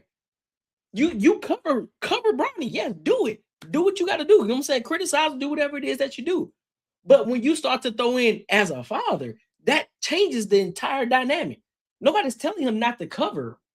We already know what comes with that. We already know what comes with that territory. We already know that Stephen A was going to cover him. That's not the problem that's being had here. It's when you preface it as a father. Don't do that. Don't do that. We just cover him how you cover everything else. Don't bring the relationship as the father son said. Don't do that. Don't do that. Why are you doing that? That's what I meant when I said as a father. If you have a problem, as I said, and this is why Rich Paul and I don't particularly speak much or anything like that, but I always have respect for Rich Paul. And this typifies why. He waited a couple of days after the whole me and LeBron. But you see what I'm saying? I believe he don't know that. Stephen A didn't know that. Because he don't know what LeBron was thinking. What if LeBron say he is ready? So we got to put him out there with the Sharks. Just because we as the viewers, as the consumers of the game, look at it as, oh, I don't think he's ready. He probably already seen it. He practices with his son. He's around his son all the time. He would know better than any of us if his son is ready or not. He would know that. So do we not have the confidence enough to say, you know what? In his head, he probably made the right decision.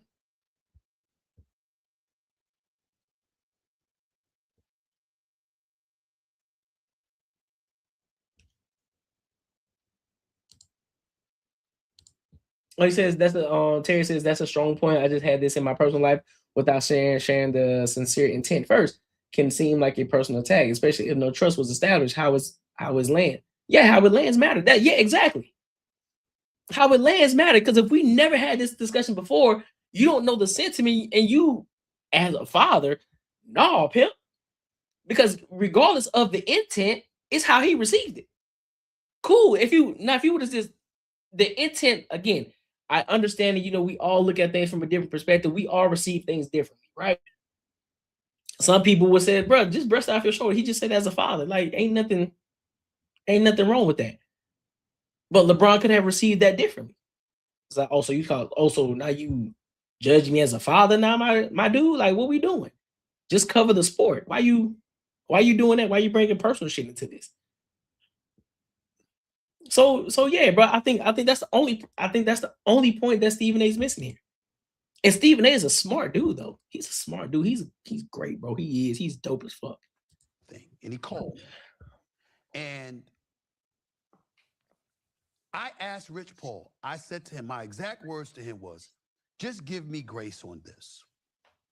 This is you talking. This is me talking to Rich Paul. Did I ever dog Bronny? He said, no, you did not. No, he didn't dog. I said, one more question. He didn't dog Bronny at all.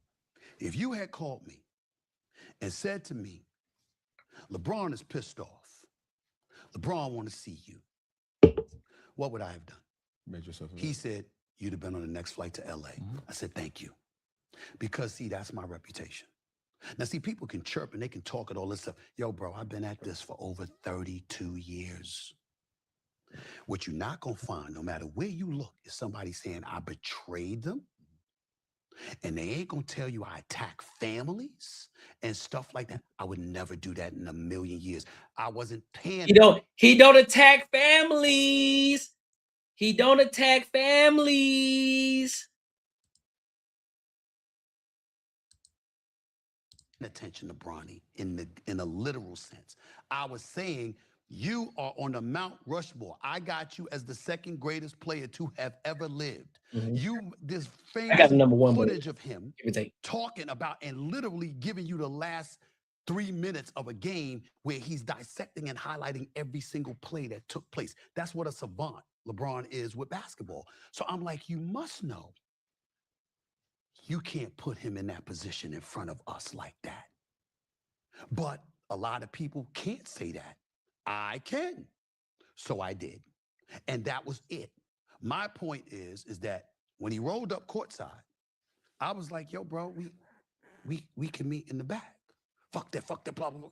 I'm like, yo, I'm sitting courtside with Larry David for Curb Your Enthusiasm, you know? And I'm like, and Ari Emanuel, the owner of William Morris Endeavor. I'm like, I'm sitting courtside with them.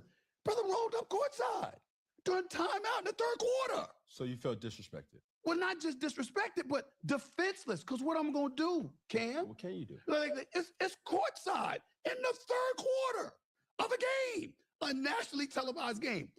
And by the way, it's on the night it was announced, my new contract. That night.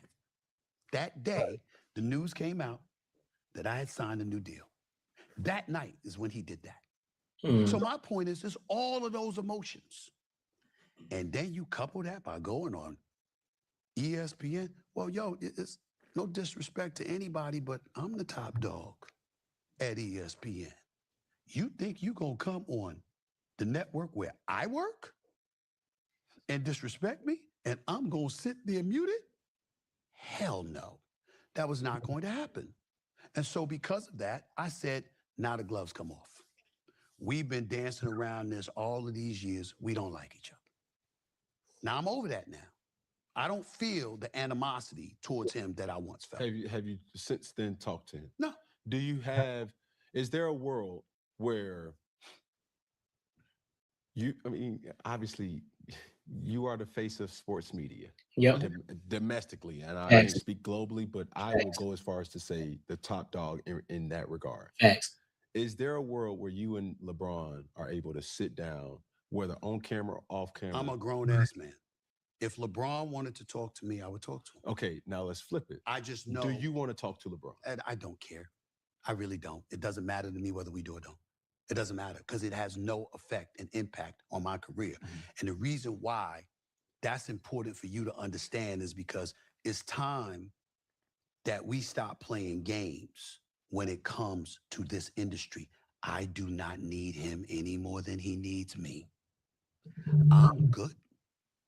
I'm not some cub reporter. I'm not some beat writer. I'm not some cat that ain't making no paper, and I haven't established myself in this business and conjure a level of respect that I have. I know who I'm on the phone with every day. I know who the people that I talk to. I know the journalistic credentials that I have built spanning 32 plus years. You can say whatever you want. You can't deny what I have done, what I have accomplished. That's right. And so my point is that I don't need him any more than he needs me. And what you have to understand, and I'm sure you'll agree with this, as a former star athlete, a lot of people hate that reality. They hate the fact that there's a journalist, a reporter, a commentator, a pundit out there that don't need them. How often do you hear me use the line? I get paid to talk about you. I don't get paid to talk to you. Yeah, well, where I sit. Right. And I think highly of you. I think highly of LeBron, Mav, Rich, the whole game. So do I. So that's where I'm like, I'm not going to condone y'all not being on good terms because we don't have to be on good terms. But it makes the narrative, dare I say, it'd be better for our people. Let me tell you the kind of man I am.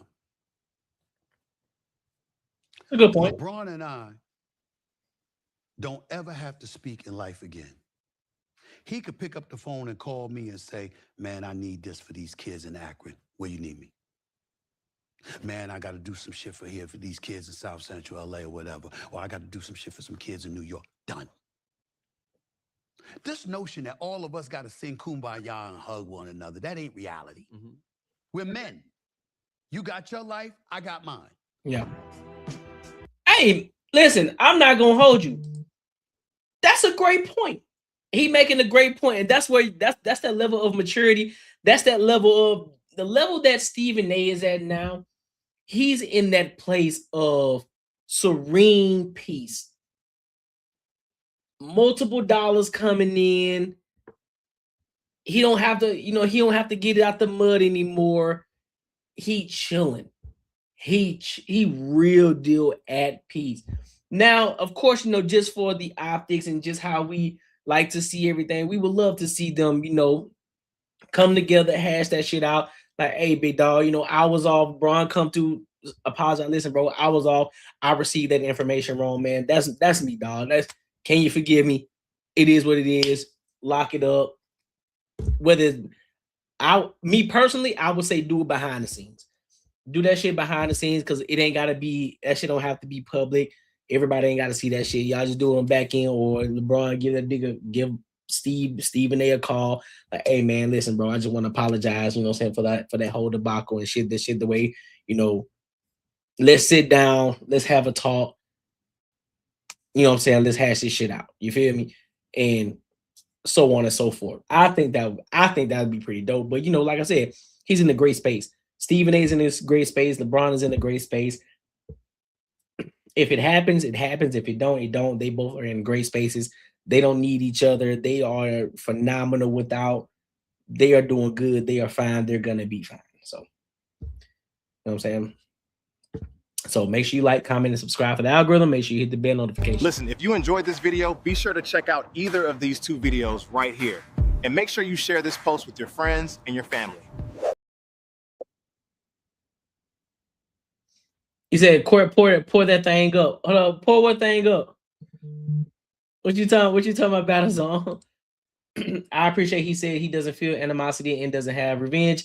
I just hope on his own time he can have the heart-to-heart conversation, full understanding. Yep, I agree.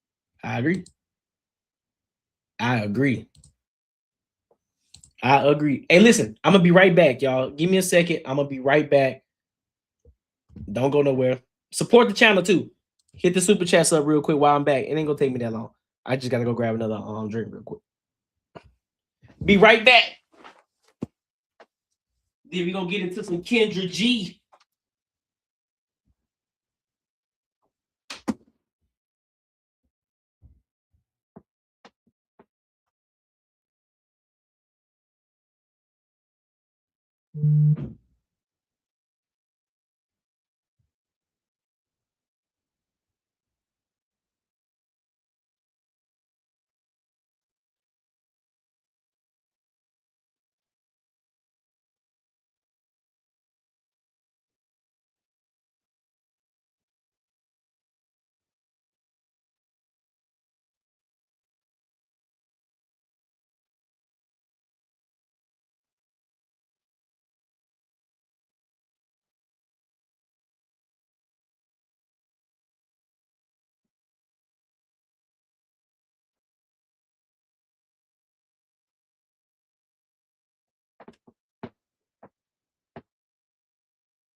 Oh boy, we are back. And we are back. We are back. All right, so what we got next? I said Kendra G. I don't think it was Kendra G. Oh, so we got Cam. We got 3 more topics. So we're gonna get into this Jay-Z. I want to see what this is about because it's a Jay-Z lyrical flow, reasonable doubt, talking about Big and things like that. So I want to get into that. I want to see what he's talking about, and then I'll give my thoughts and opinions on it. All right. So let's go ahead and rock out. Don't forget to support the channel as well. Support the retirement fund, my good people. Y'all slacking today.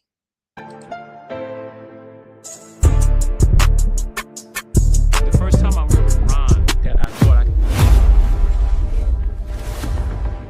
I could do it was, I'm the king of hip hop, renewed like the Reebok, the key in a lock with words so provocative. As long as I live, I'll be dun, dun, dun, dun. When I caught that pocket, I was like, oh, I got this.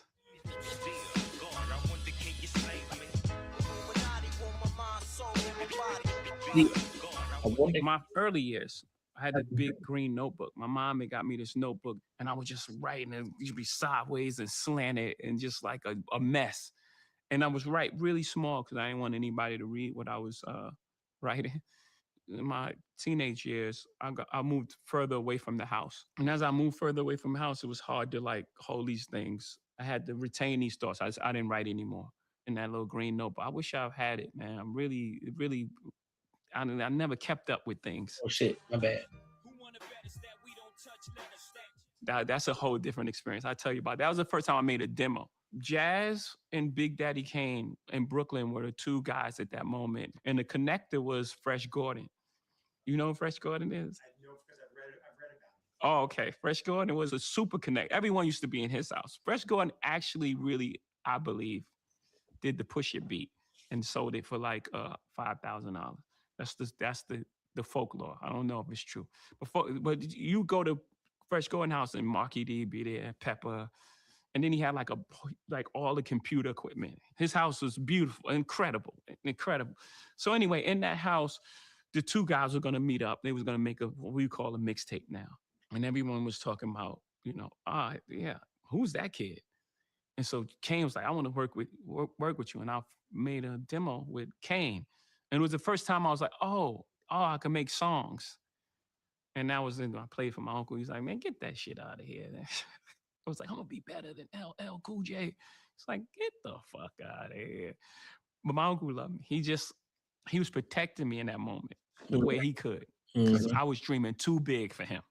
He was like, let me. And that's the thing too with a lot of parents, I know we have our own minds and our own thoughts about things, and our family, they tell us, hey man, listen, don't think too, what I'm saying? Don't think too fucking high because you don't want to get disappointed. They're protecting you. They do love you. That doesn't mean that they don't care, but they're protecting you in the way that they only know how, you know what I'm saying? Because they can't think beyond, what their own limits, you know what I'm saying? So sometimes you can't be upset. You can't be upset at your parents because they don't think or they don't have that same vision as you. Sometimes they aren't going to be able to see it until you're actually in it and doing it. And they're like, oh shit, you're actually out here doing it. So, you know what I'm saying? Then that pushes, that kicks the door in, is like, oh shit, you really can do it. You know what I'm saying? So that's just food for thought for those of y'all, you got big dreams and your mind you are thinking beyond what any other person would think of, and your parents are telling you, nah, that doesn't seem realistic. Don't be mad at them. They only think as far as they can. Don't be upset at them about that. Just say, okay, I got you, I hear you, but you continue to keep thinking how you think. Continue to keep thinking big, beyond your own limits. Let you down. It don't happen like that in life. After 96, all the material that's on Reasonable Doubt was pretty much already in my head.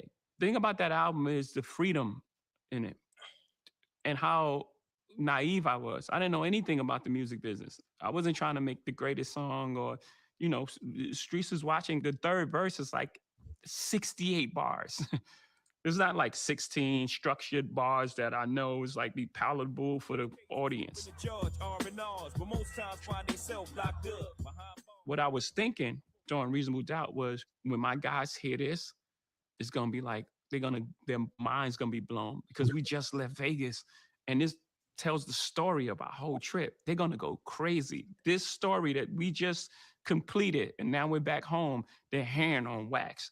That was it. I was trying to make music for guys who were in the street and living just like us, to have like a soundtrack to, you know, the emotions that we were dealing with, not just like the highs, not the Lexus and thing. That was part of it. Yes. Right. That's the eye candy, the Lexus with the TV sets. And then, but the interior feelings and emotions was really what I was trying to accomplish as a writer. Like, how do I go even deeper to like, I'm going to tell you what you were thinking when you were doing that. Because it was exactly what I was thinking. I know exactly how you felt in that moment when you felt that paranoia or that exhilaration, whatever it was. I've been around this block too many times, rock too many rhymes. Most times I come up with the flow first. You may have heard like people like he does his Rain Man in the studio. Because I'm like, I'm trying to work out the pockets and then I'll fill it with words. What Biggie had was a jazz pocket that we didn't really know we was listening to until later on. One of his neighbors was this like jazz musician who would take him to like shows and things like that. We knew Rakim was come from a jazz background, right? So we understood I got a artillery lyrical demo, down. So he's mimicking a horn, but Biggie was so unorthodox that it was like, Jesus. These that's just jazz, improv, what he was doing. Yeah. I don't come from a musical family, like, no instruments, but it was just so much music in the house that it just was innate in me to think musically as well as I thought lyrically. Even the first album, when I didn't know what I was doing, I listened to some of those pockets, and they all like melodic. One day you're cruising in the 7, next day you're sweating, forgetting your lives. Yeah, collaboration is important to me because again, it's almost like another ingredient. And let's see how we can create a song that is authentic to all of us. The artist wants the other person to have a great performance because you want a great record.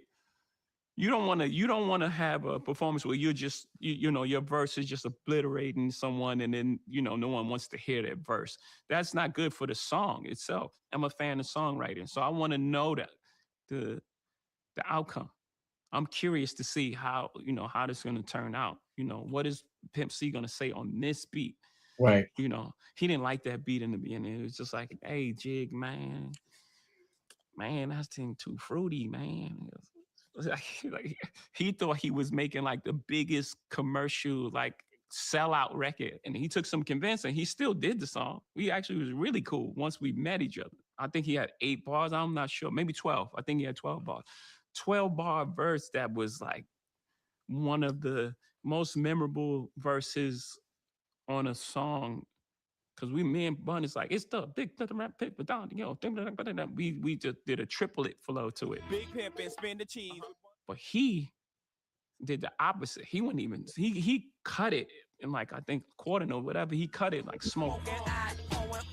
And I was like, what is he doing? And then by the like 4th bar, I was like, oh my God. It was just beautiful. Like on Brooklyn's Finest, I didn't get to hear that till maybe a month later. So I did all those little parts. I'm saying, what's your name? Who shot you? And Biggie filled those in. And when he was like, in Faith have twins, she probably had 2 pox. I was just like, oh my God, it's just such a good line. It's just so good. And it was just so, he was one of those ones who ain't run from like controversy, whether it made him look bad or not. Like, most people ego wouldn't allow them to say that. And it was like one of the endearing qualities that he had as a writer, black and ugly as ever.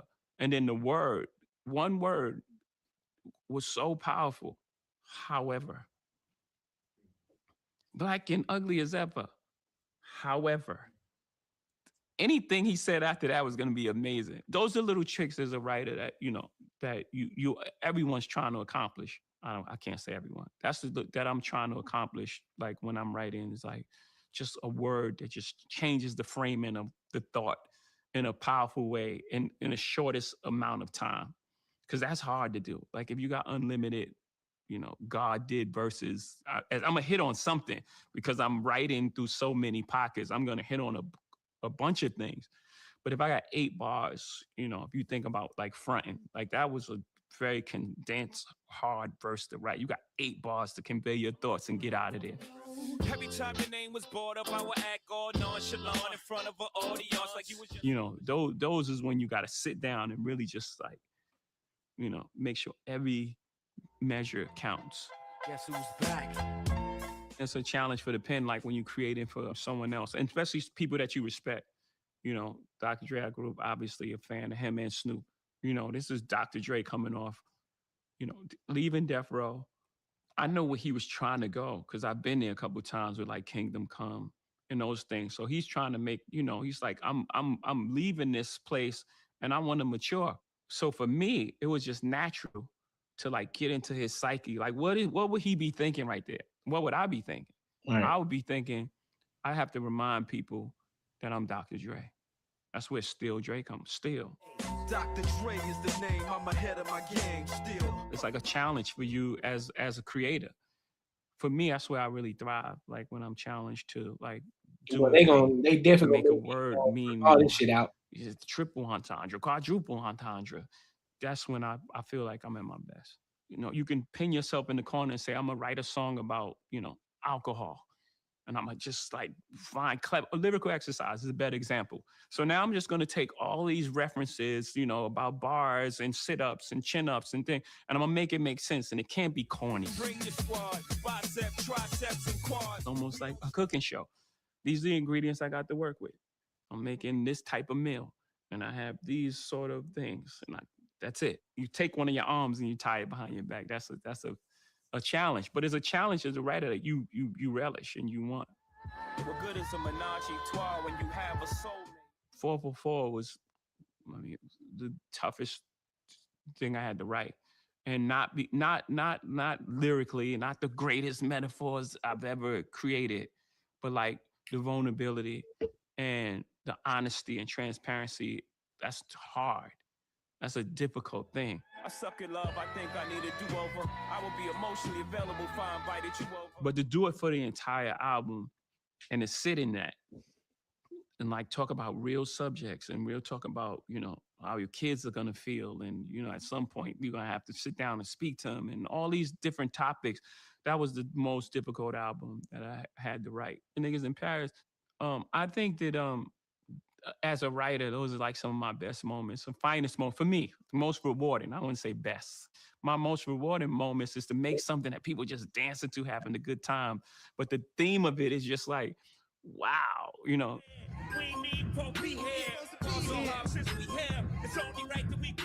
It still has a connotation of racism in it, how people look at you, and we know about the French relationship with Africa and their money and blah blah. It's a lot of deep things that's happening at one time. You mentioned like story of OJ. It's like this idea that once you've attained the success, you're a different person. Like you walk in as a different person, and I believe like OJ got to a point where he thought he was bigger than race, and he was like, "No, I'm not black. I'm OJ." Okay. And it was like, I'm not black. I'm OJ. Okay. How nigga? Okay, right? Because the moment you're not OJ, we're gonna see how that ends, right? Whereas, you know, myself, I show up as myself, and writing that in the song, there's just like there's a responsibility that I have, and I think everyone has. That's come from certain places where we come from. That just comes with it. That's just the responsibility you carry. Like when you walk in the room, you ain't walking in just a solo. You represent the history of what's been done in this country, and it don't have to be all loud. You know, it's like every second of the day, but it's there. It's like air. The thing about B is she's actually an underrated songwriter. She really can write songs, but she does so much that I think what she gravitates towards is a producer. I think she likes songwriting. I never asked her this question. I'm gonna ask her this question, but I think she likes songwriting. She loves producing. Because the thing she does is unbelievable. It's like she'll hear a snare from a song that maybe we heard once a year ago, where she'll just pull a snare from somewhere, or like take this song and mix it with this song and then put that bridge over here, or, you know, have a completely different song on a completely different beat and make it work for a whole other project. You know, I'm watching that like, wow, inspired by, you know, what she's doing. And I never really thought about that, but I'm almost sure like she likes songwriting. She loves producing. Yeah. Remember, hip hop was about the gift of discovery. That was it. When you went to school, you couldn't have the person that was already good. You have to say, yo, I got the new tape of somebody you never heard of. And it actually told the story of you. That's why hip hop became so big, because everyone wanted to feel those feelings. I tell people all the time, never fight against the future. Right. Future's coming. Artists, they were trying to recreate something that was already done, but they're not connected to it like that. They're not living it and breathing it. They were fighting against gravity. Yep. As opposed to telling their story. We needed that other side. Yep. We needed to hear about what happens when you've had 4 successful albums. What happens? What is that feeling like? How do you make the next one? How did you get in the studio? How are your kids? How do you interact with them as this hip hop dad? But if you're trying to make young music and you're not young, You're not it's in going that. to be inauthentic and people could feel that. You could smell it. So the best thing that anyone. That's facts. That's facts, bro. It's just think about comedy too. One of the people that I like to reference is Kevin Hart, right? If you look at Kevin Hart's comedy from Seriously Funny all the way up to his latest stand-up, it's still about his life, but it's about everything that has happened. It's almost like an update of his life. The more successful, the more visibility that he gained, he talked more and more about that, right? Oh, I've gotten the success. I've gained this, you know. Oh, I used to talk about my Uncle Richard Jr. and now he's doing phenomenal now. You know, he's interacting with the kids and X, Y, and Z. Now it's a whole new experience, right? And so I think, and there, even though some people who remember, man, it wasn't that good, is because now those people can't relate. But because he can still gravitate and still bring those individuals that originally was rocking with the previous comedy, they can still relate, and it's still funny to them because they still remember the Uncle Richard Jr.'s, you know, they want to hear the update of the son, you know, and the wife and different things like that. So there's still familiarity there. And so he's just bringing it together like, okay, so this is what they were doing back then, you know, because I was telling my son, bye, you know, what was that joke where he told his son, like, you're a grown man, now take the trash out. Then he saw a raccoon coming, and the raccoon come chasing the son. He saw it, and he closed the door on his son. Like, sorry, son, it was either you or me. You see what I'm saying? So you can still, and we can still laugh at that, even though he was talking about he was in this big ass house. We can still relate to shit like that because we all been in a position where we had to take the trash out. I know I have, especially when I used to live in Alabama. It's dark as shit, and you hear all these goddamn noise and movements in the bushes. It's like, hey man, what the fuck is that? So now you got to speed up trying to get the trash can to the curb and run and goddamn zip it right back up in the house before something gets you, before something grab you on your shoulder. You know what I'm saying? So we can relate to things like that. And I think that's the same thing that Jay-Z is saying right here too. You trying to relate to you 37, 38, 39, 40, 42, 43, you still trying to rap like you 22. No, big dog. You didn't experience life from it. You got life. The way that you view life is totally different from that 22-year-old. Talk about the things that you're going through now. More people can relate to it. We already know you put a dope beat behind it and you put some real shit behind it that people can relate to instantly. They're going to be rocking with you. Even at the age of 40, but y'all still trying to, you're 40-something years old, you still up here trying to talk about young shit. Like, man, ain't nobody trying to hear that. Your old ass. Ain't nobody trying to hear that. You 42 years old talking about some, you pulling pistols, you popping pistols, you got the switch on you. Bro, ain't nobody trying to hear that, man. You too old to be worried talking about some thug shit, man. Talk about something else. Talk about how your bones is creaking when you get up out the bed in the morning. Talk about that prostate that you got to get, that you're afraid to go get because you don't want nobody to put some shit up your ass. You know what I'm saying? Like you see what I'm saying? Talk about some shit that people can actually relate to in your age group. And because now, guess what? Those individuals that are younger, they're listening to it because now they understand, like, oh shit. So that's what life gonna be like when I turn this age. Hey, he telling the full-on story. Fuck. You see what I'm saying? Instead of trying to go all the way back to 22 when you're 42 years old, that's crazy. What you can do, like going through music, is to tell a story, and just keep creating from that space. Yep. I love what the Clips are doing right now, and how it's authentic to them, and they're telling the story about their mom and dad who just passed away, and how deep that is, with John Legend singing on the chorus, and like, you know, everything that they've been through is an authentic display, a piece of classic material that it could have came out 96 or come out 2026. It still feels the same because it's real and it's authentic to who they are. You was tired but not ready to go. Basically was dying without letting me know. After Black Album, it was more so like, what do I want to say and what do I have to say? And what's the challenge in the writing? Success hasn't changed my approach to making music. I've always felt like my aspirations were ahead of where I was currently. Even with all the success, I'm still like, no. This is where we belong. This is our place. I'm just 2 years ago was like fighting with the NFL to put Dr. Dre on. It's not fighting, but like convincing. It's like, y'all 30 years too late. Like, this is supposed to been happen. That emotion was from the first album to now. That fight to say, we're here, this is what we're about, and we're gonna get there, and this is what we deserve.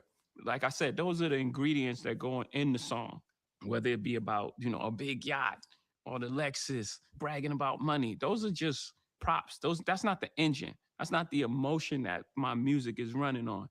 But once you get into the interior of the song, what you're hearing is the same thing you're gonna hear from, you know, someone who has some integrity, morality, questions about religion, questions about who you are as a man, relationships, your legacy, your children, the fears that they're gonna have, you know, whatever karmic debt that you put out there, and how, you know, that's gonna affect your family.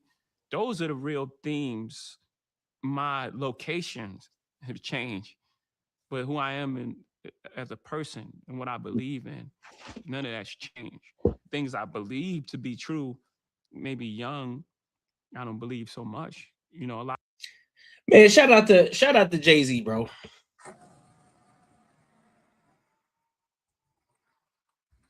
And shout out to Jay-Z, you know what I'm saying, for giving some insight, you know what I mean? One of the things is, when I was younger, I wasn't big on Jay-Z. Jay-Z grew on me. Jay-Z had grew on me, bro. At one point, I was like, bro, who is like Jay-Z trash? But then as I sat down and I actually started to listen to Jay-Z, I was like, bro, dude, pretty dope. And so ever since then, I've just been a fan of Jay-Z, you know, his business acumen, the way that he went from rapping to doing movie productions to becoming this ultimate businessman, sitting down with guys like Warren Buffett, having these conversations with these multimillionaires and understanding how to look at things from a different perspective, and looking at things from a business perspective, and understanding how to gain true wealth, man, it's a whole different aspect. It's a whole different aspect, and it's pretty dope. And it's pretty dope to see, man. I think we need more people like that in the world too. So, but shout out to him. Make sure you like, comment, and subscribe for the algorithm, and make sure you hit the bell notification. Listen, if you enjoyed this video, be sure to check out either of these two videos right here. And make sure you share this post with your friends and your family. All right, so do I want to talk about that? Let me see how much time we got. Yeah, we got some time. We can talk. We can cover both of those. We can cover Dame Dash and Cameron. You know, they got their little beef going on. Also, make sure y'all support the channel, man. Super chat, run the numbers up. I haven't seen the super chat yet. Y'all slacking. Y'all upsetting me right now. Fuck you! Fuck you! And fuck you! Who's next?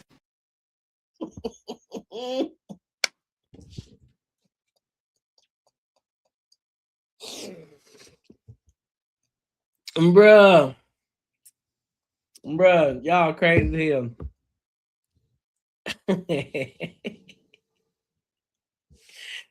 So look, man, let's go to this. Let's talk. I want to talk about this Dame Dash and Cameron situation. So just recently, Kevin Hart went on to the Cameron and Mace's show, and Cameron asked Kevin Hart a question about what does he think about Dame Dash, right? About Dame Dash. Kevin Hart didn't say nothing. Kevin Hart just got up and he walked the fuck up out of there. He did come back. Don't know what the fuck happened. So we're gonna dive into it. But Dame Dash, he made a rebuttal to the situation, and he gonna have something to say about it. So we're gonna rock out, we're gonna listen to it, and then we'll give our thoughts and our opinions on it. All right. So let's get to it.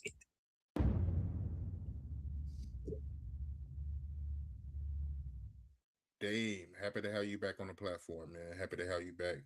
It's been a while, man. We haven't did an interview in a while, man. What's popping with you, man? I heard you got a new deal with BET. What's going on with you, man? Everything's good. You live from CEO Country Club, Florida, and this is my headquarters, and this is where I work when I'm out here. And I made this announcement when I was on the Breakfast Club. No one just believed me. I showed alleged Charlemagne the trailer, but he wanted to act like he didn't see it and lied, allegedly. But this has been done for a while. And what I did is I made it and licensed it to them. And it's the first tranche of My Paid in Full. And it's the docu-series. So, I basically am telling you exactly who I'm talking about, from where the coke comes from, pause all the way to, where it gets to Harlem, the people. And then from there, we do the scripted. So this is the first tranche of My Paid in Full. And I tell that story through OG Stories. I licensed it to BET and Paramount for domestic. And then I keep the rest the rest of the world for my television network, the new network.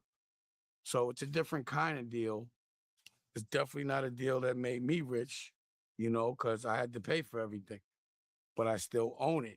So the difference between me and 50 is, there was an announcement made that I got greenlit, and that's not what happened.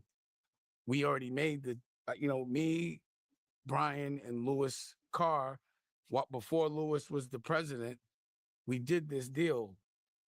And, we did it where no one could stop it, where it was, don't even pay for it. I'll make it. I'll license it to you. I'll own it. And, what's crazy is since he's become president, it's a little harder to maneuver over there. But the point is, there'll be an announcement of when it's coming out, but it is coming out, let's just say very soon. It's already done. No one can stop it. And, there is nobody telling me what to do. There's no boss. I don't work for them. All I did was rent it to them to distribute it for cable television and Paramount Plus, just giving this story a platform. But what's funny is if, they don't make an announcement, no one believes it. Even my friends that I've already told this were like, oh, you need any help? I'm like, I already did this already. So when I had spoke to y'all, remember I told you I was working on, but the thing is, what people have to understand is I directed it. My crew, we made all the music in it with my band. I helped edit it, basically, every second with every editor. It's 10 episodes. And, the people are people that I personally know. And personally saw. I don't have to clear anything to tell my personal experience as it relates to Harlem. So for Cheap Teeth, aka Fredo, aka Cameron, aka I want to talk about sweaty men every day for a living, and now aka Paws getting thrown around by wrestlers on some clown shit, to me, that's just not what I have for him. He better get to work if he wants to go make paid in full and stop getting thrown around by wrestlers and maybe keep my name. Did y'all see? No, did y'all Stephen old buddy snatched on camera on up though? Old buddy from the podcast, WWE wrestler, snatched Cameron ass up, boy, because Cam was on some crazy. Like, man, nigga, I don't even know why this nigga here, bro. That shit was funny as hell, bro.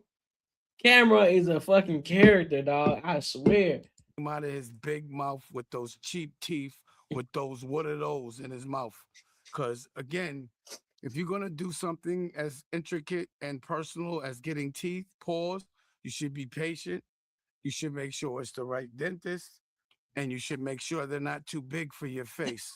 I could have sworn everything was good between both of y'all. Like, what happened, y'all? Like, why y'all going back and forth again? He keeps talking about me. They keep bringing me up, bro. They keep trying to throw jabs, and I could care less. They're children.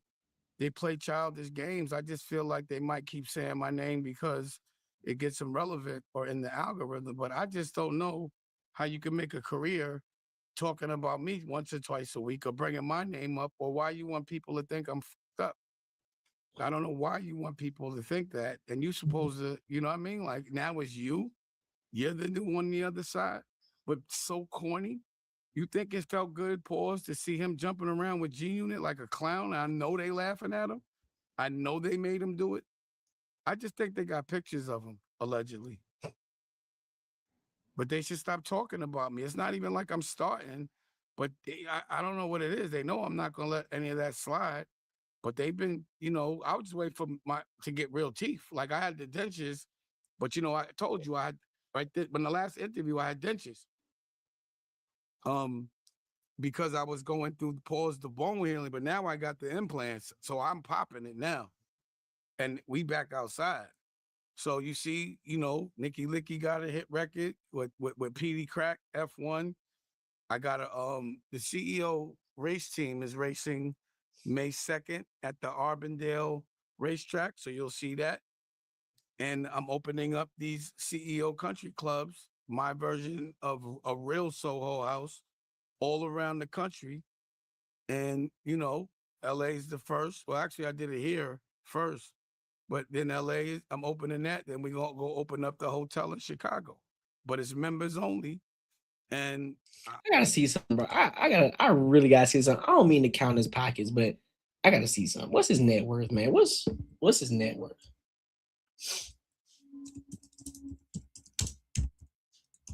And again, take this information with a grain of salt because they don't always give the accurate number. But I just want to see where they're saying his number is at.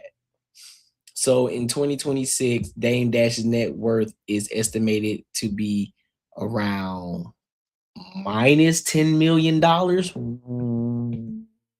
What? Minus 10 million with a realistic range of negative 5 million to 10 million, depending on the value of his remaining business interests and the enforceability of his debts. Fuck. So recent court filings and public disclosures show that Dash is over 25 million in debt. Ooh, wait. 25 million, boy. Damn. So 25 million in debt with liabilities, including not assets, liabilities. 19 million owed to the IRS. 640,000 in support obligations to ex-wife Rachel Roy and others. Shit. Thousands in child support to multiple ex-partners.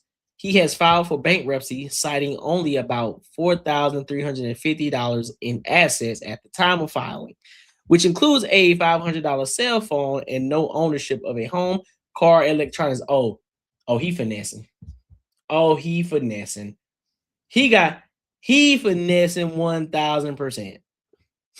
Dame Dash co-founder Rockefeller Records. Okay, so that's just. So while Dame Dash remains a cultural figure in hip hop history, His 2026 financial reality is defined by massive debt and a negative net worth, far from the 50 million he reported once had. Damn. But but hey, who knows? You know what I'm saying? That's what I'm saying. You still got to take that with a grain of salt, because he may have filed for bankruptcy. He probably got that shit in somebody else's name, so he's still able to operate and do business. So but as far as we know, based on Google, that boy had 25 million worth of debt. Woo! That's crazy. I'm only letting people in that I really with. Pause, or I know it's going to be productive. So I take it that, that video that went viral of Cam asking Kevin Hart about you. You ain't like that? You wasn't feeling that? Oh, that was another one. Well, I don't know why they would do that. And they, he's like a planned skit every day. So you never know what's real or what's not over there. It's WWE life over there with me.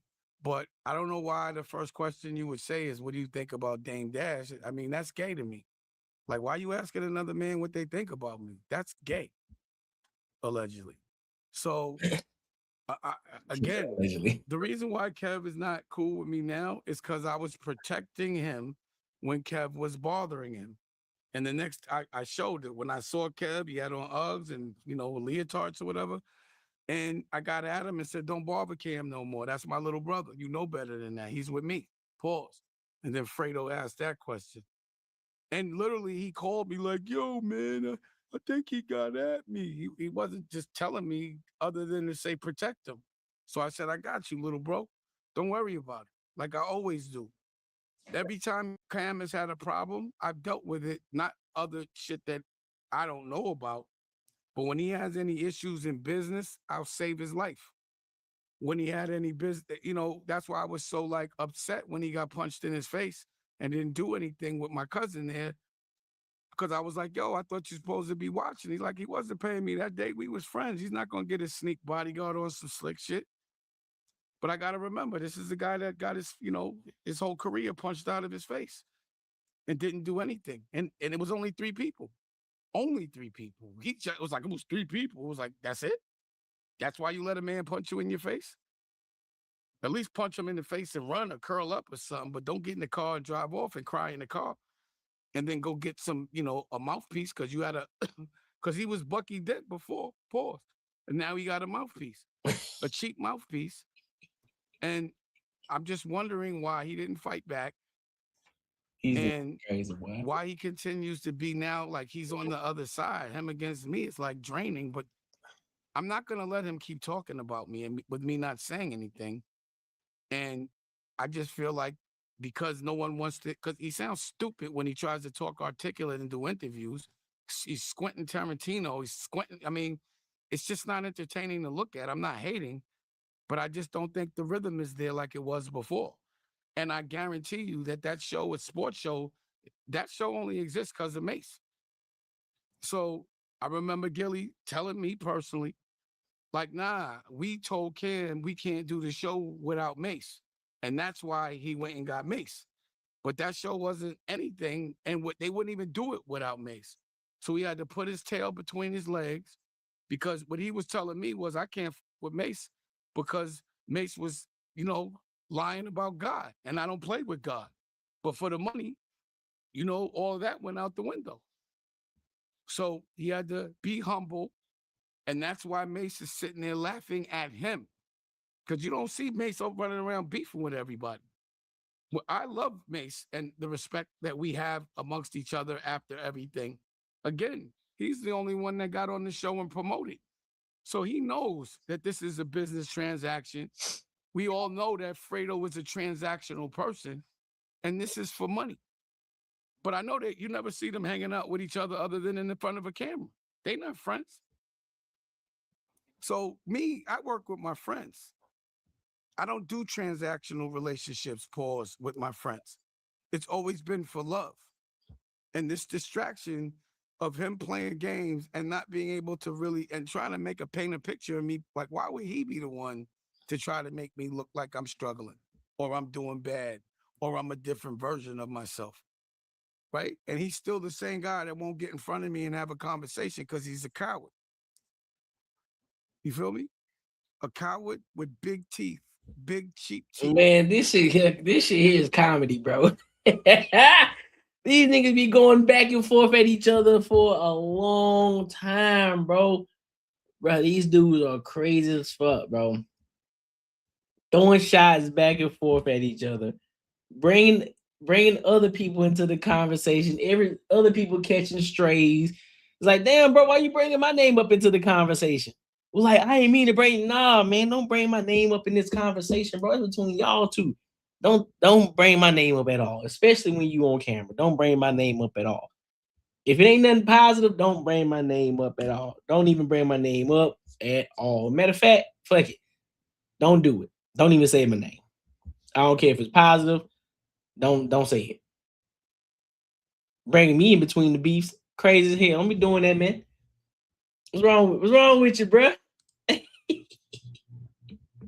What's wrong with you, man? Make sure you like, comment, and subscribe for the algorithm. Make sure you hit the bell notification. Listen, if you enjoyed this video, be sure to check out either of these two videos right here. And make sure you share this post with your friends and your family. Yeah. Hey, listen, man. Make sure you like, comment, and subscribe for the algorithm. Make sure you hit the bell notification. Make sure you hit the super chats, my good people. Make sure you hit the super chats. Super chat, super chat, super chat, super chat, super chat. You know what I mean? All right, so what we got next? Kendra G. Let's get into it. Let's get into this Kendra G video, man. So we got another baby mama. We got another baby mama. She got 3 of them things. She said left all her baby's fathers. And she ready for a God-fearing man. She ready for a God-fearing man. So we gonna get into it, and then we get my thoughts and my opinions. So let's go ahead and rock out.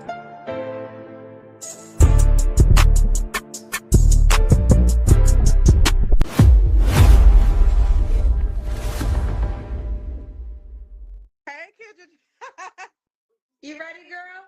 Oh my God. Next, I just requested it.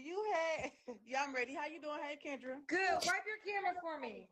Okay, hold on. Kendra G Singles, the dating app, I is keep forgetting available about now. this This one. your first time here? Hey, Kendra. See, that's so much better. Should make me want to wipe my camera now, child. Girl, that was so much how better. you doing? Good. Let me see if I need to wipe my camera with my shirt. Mine did one of them. Did it make me better? A little better. All right, yeah. Period. Ooh, you got a shiny face. What's your name? Hey, my name's Tyler. Tyler, your first time here? I'm sorry? This your first time here? Yes. Okay, Tyler, where you call me from? I'm from Chicago, but I'm in Dallas right now. I moved to Dallas a couple of months ago. So You moved to Dallas a couple months ago? yes. So your name is Tyler? Yes. Okay, Tyler. You have any kids? I have 3 kids. How old are your 3 kids? I have a 9-year-old, a 5-year-old, and a 1-year-old. By how many men? 3. Damn. Girl, why you got the 1-year-old baby daddy? I left him in Chicago. Why you not with the You hear what you're saying out loud, brother? I left him in Chicago. Girl, okay. Is the one we learned that it's this way. They told me I was doing it wrong. That's correct. Okay. Okay, but wait, why are we clocking you having babies by men you can't be with? Well, no, it's not that. And not that I can't be with them. I don't want to be with them. So why you have kids by them? Because the kids came about as I was, we was in a relationship. And so life goes forward and I moved on. So yeah. What? Bro, what are you talking about, man? All 3 baby, have you ever been married? No, I've never been married. Okay, stop moving, sweetheart. All right, what you do for a living, Tyler? I work from home. I'm an adjuster. A claims Okay. adjuster. How old are you, Tyler? I'm 31. 31, and what's your zodiac sign? I'm Taurus. When's your birthday? May 9th. Okay, I'm May 7th. I know.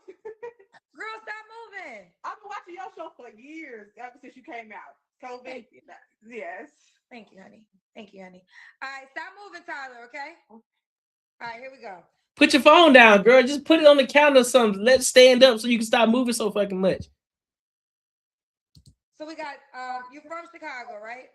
Yeah, I'm from the city. Okay, so she's from Chicago. She hard-headed as hell. She don't listen. She said stop moving. She's still moving. The phone in her hand. Shorty, you do realize you moving, right? She said stop moving. Put the phone down, bruh. Lives in Dallas, 31 Taurus, mom to 3 by 3 men. She can't be with none of them. She said clock it. Clock it.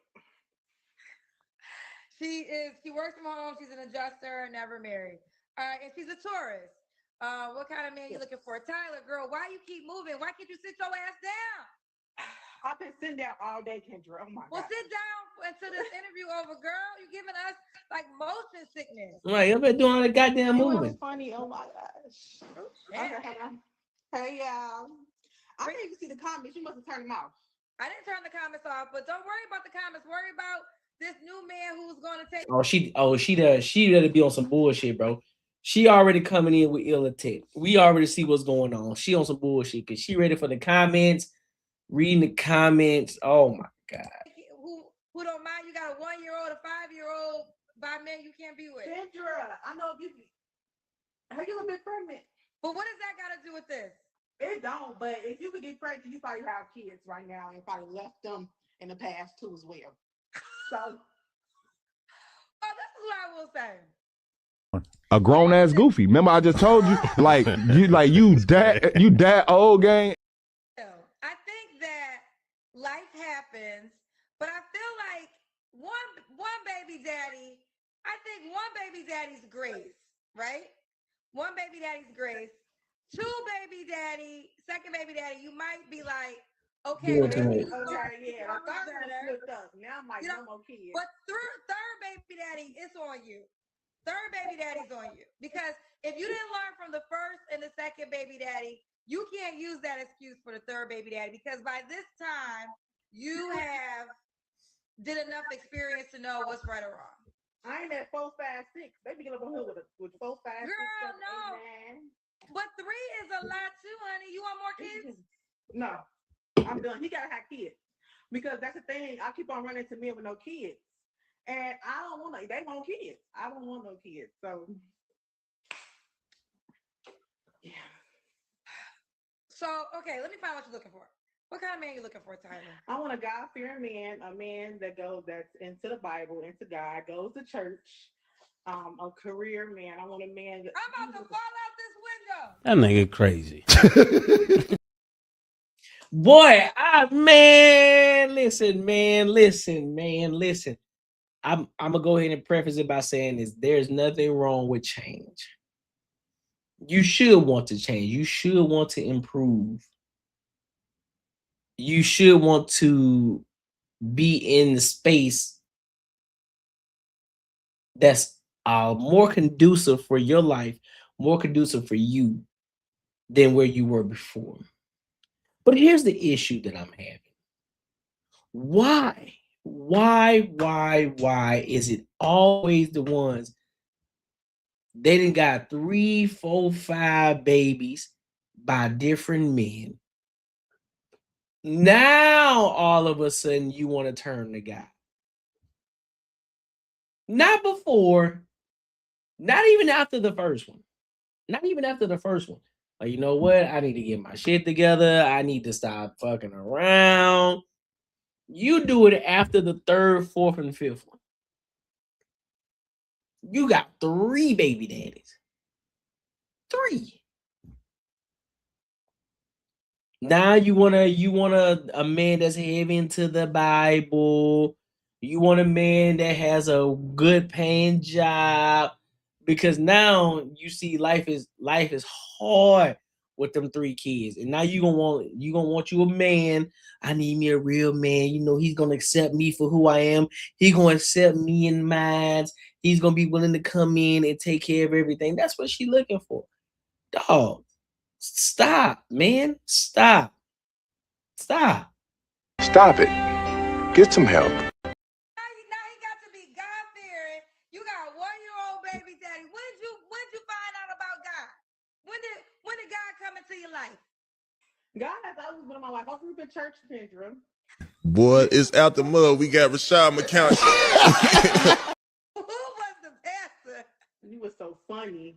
You were so at CUT, Johnny Coleman. You went to church in Chicago?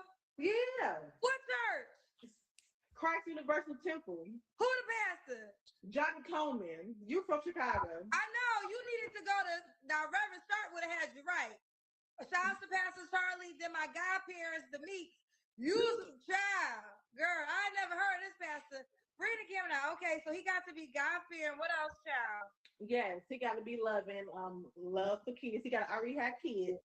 He got to be at least 30 and up. Tall, handsome, dark skin, no bald head, and no shrimpies. No shrimps, Kendra.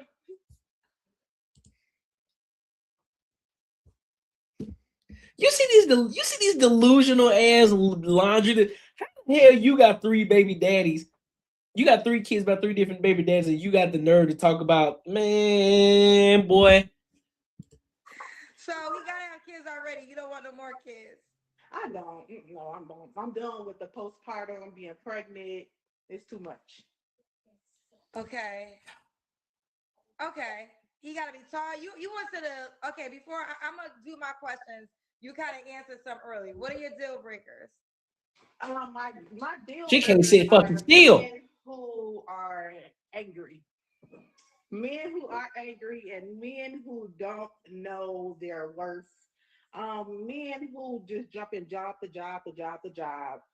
Men who have a lot of baby mamas. What you got to say, Kendra? No, a man that got a lot of baby mamas. That's no you. baby mama drama. Oh, you don't got no drama? No, I don't have no drama. No, I'm out here. How many baby mamas can he have? Can he not have? No drama. No drama. You just can't be dropping off kids everywhere and making broken homes. I don't want that. Girl. I don't want that. Well, what? I don't want that. I don't want that. You don't want you? I don't want that.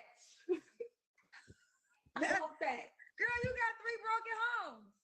No, it's not broken, okay? But okay, so what you mean it ain't broken? You left your baby daddies in Chicago. You live in Texas now. What you mean it ain't broken? What are you talking about? See the craziness? But y'all think that we just be talking crazy. Look at this shit. This is real, bro. This is real life. This is real shit that she's talking about. She said she don't want a man that's going out here dropping off kids and all over the place. And she part of the ones that's being dropped off in. Talking about she don't want no broken homes. Shorty, your house is broken. No matter how you look at it. Your house is broken. Talking about you need to be fit, tall, dark, no bald heads. Shorty, you don't look in shape. You don't like you walked in the treadmill in a long time. And we know you don't. Come on, man. Come on, man.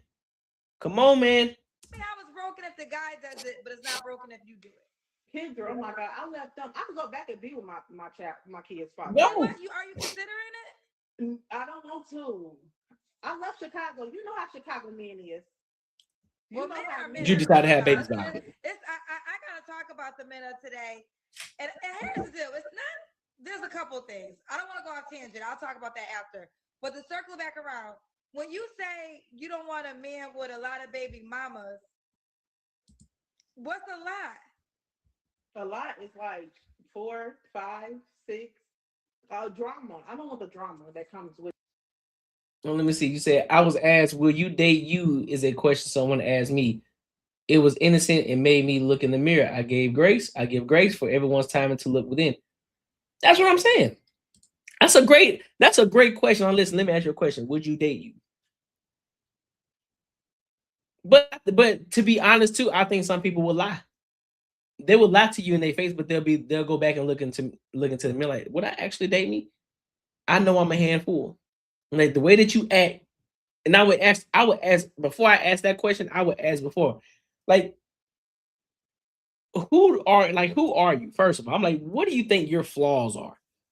That's what I would ask. I'll say, what do you think your flaws are? Like, what is it that you can improve on? Because we all are not perfect. We all are not 100%.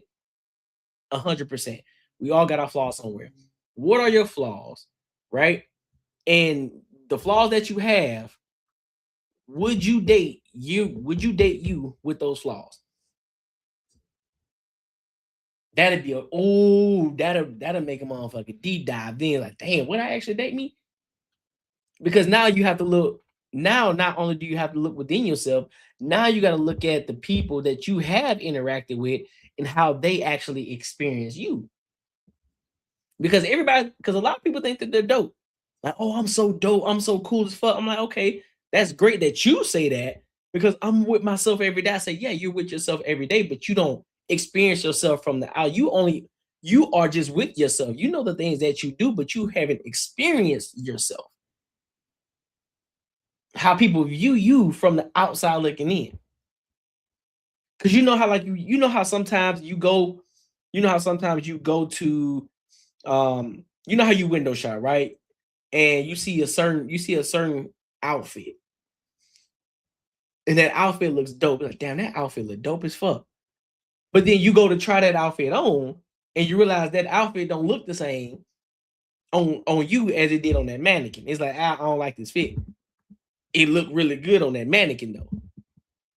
So that's the same thing. So just because you may think that you're dope, how does that person view you?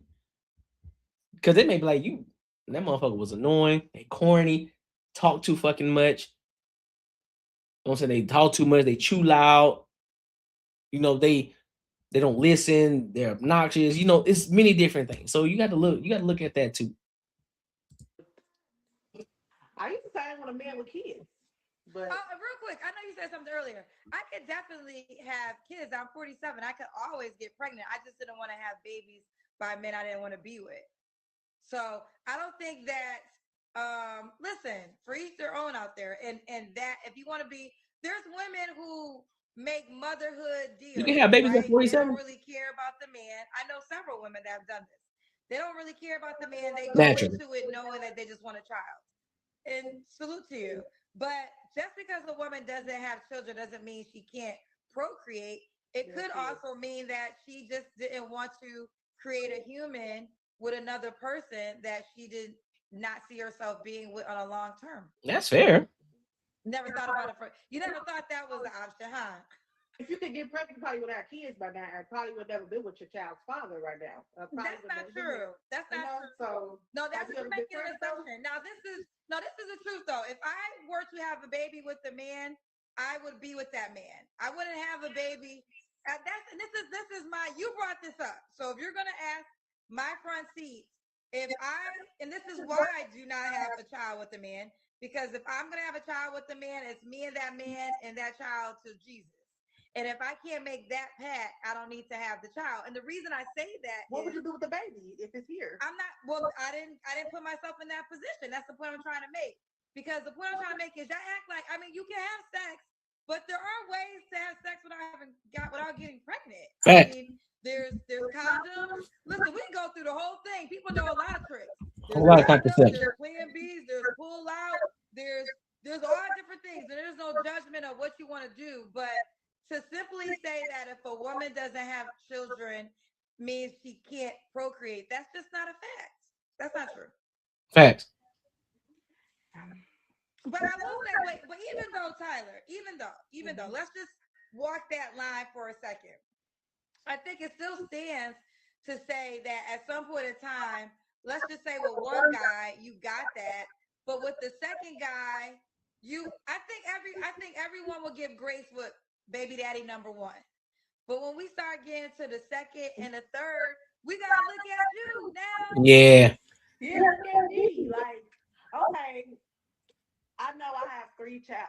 I love my kids, but it's easy to make a baby. You know, it's so simple. It's also easy It's to so not have simple. a baby though too. It's so simple. And then it's different after you have a baby. Like you never been, but Kendra, when you have a baby by these men, it's different versus not having a baby with them. What? What is that? And No, you never okay, know no, until you but go through listen, it. but Tyler, You never know until you go through it. okay, Tyler, and that's fair. But what I'm trying to say is, you learned that with one baby daddy. So like everything you say, I was young. The second one, okay, and the third one, we brought the past back into the future. And You was like, no, this you was not 20, man. You was 21 years old. You was old enough to drink. Ain't nobody trying to hear that I was young bullshit, man. That shit's so old. That I was young. No, bitch. No, you weren't. No, you knew what the fuck you were doing. You knew what the fuck you were doing. And then on top, there's nothing. Listen, I can give you grace. I'm gonna give you some grace. 21, okay. You had the one. Damn, fuck up. But you continue to make the same mistake 2 more times. No. At this point, just sit in that and say, you know what? That's on me. Like, why are you trying to defend it? You know what you did was fucked up. You know what you did. You know you got 3 different men. Now you're trying to put the blame on the men. See, Kendra, you don't know. That's why you need to get pregnant so you can see how these men really are. No.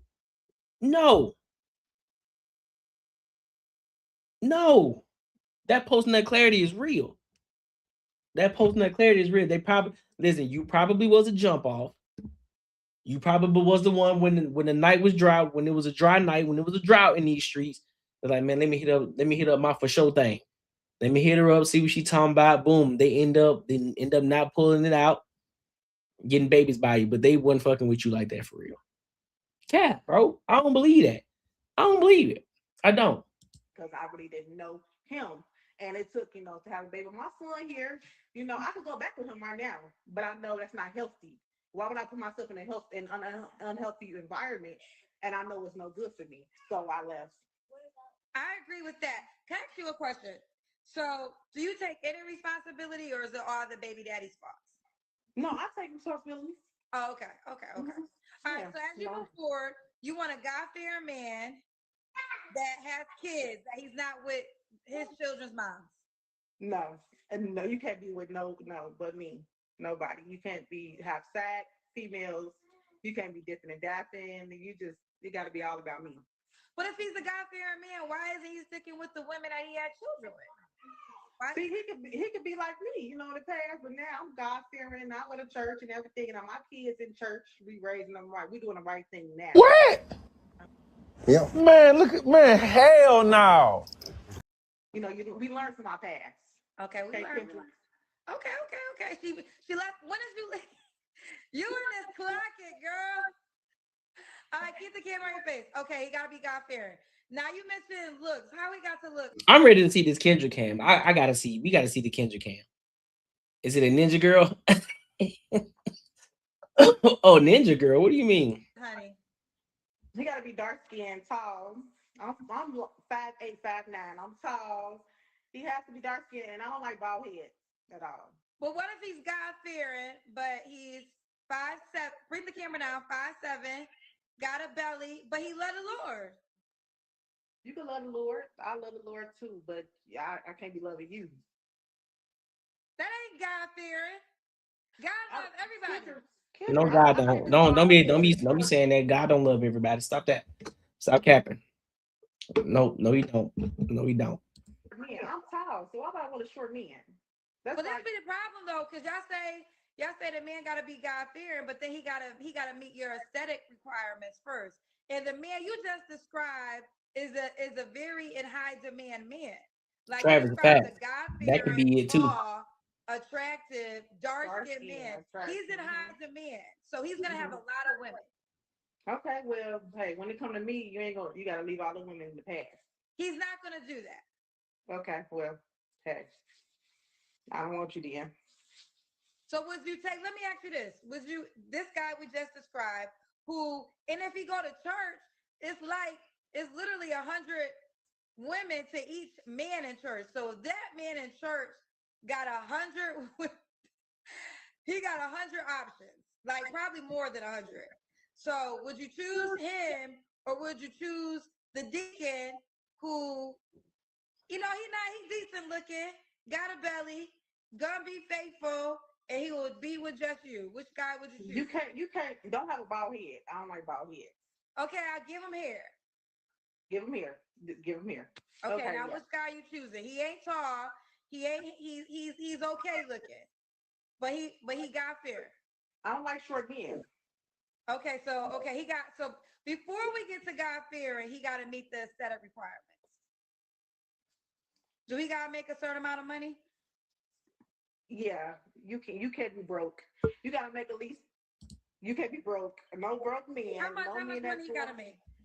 He got to make at least 70 or more.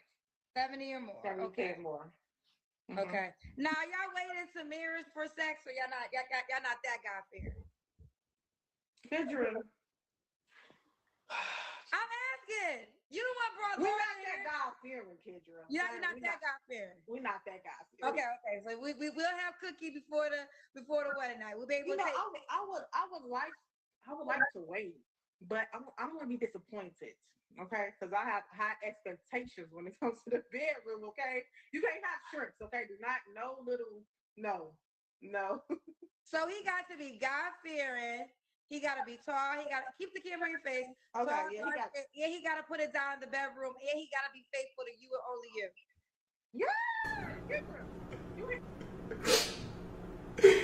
This nigga is trash. Right over here, I love you. I know I love you, girl. Yeah. Here we go.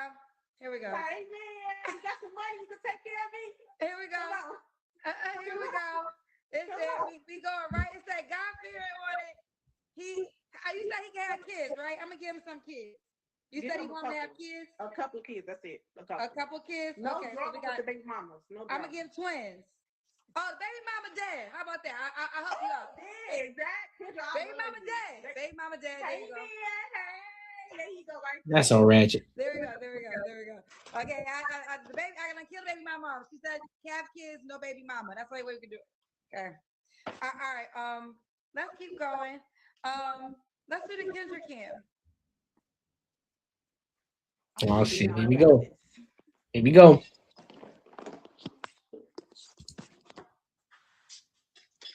Man, get the fuck out of here. Man, get the fuck out of here, bruh. Ooh, wee. Girl, you're not in the house. You I'm on gonna be the mother. When you call me, y'all with the world, girl.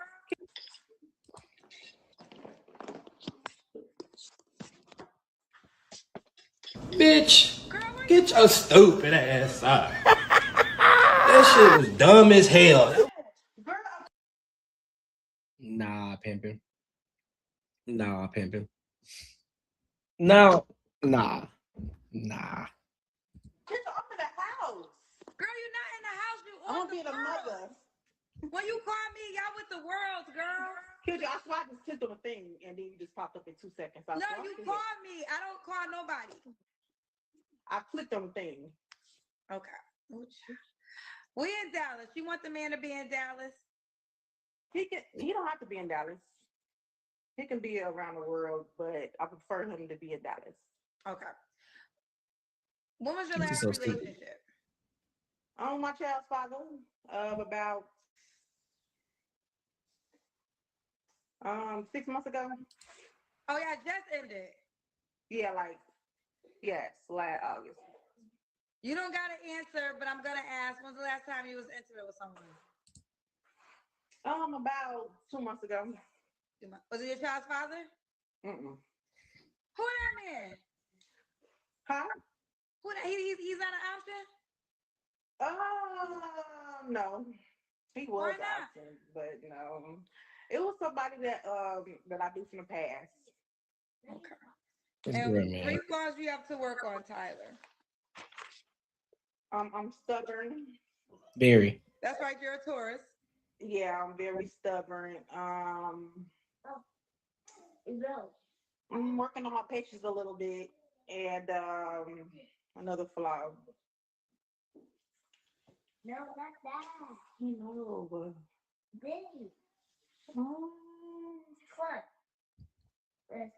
Patience and working. I don't know, working to be better.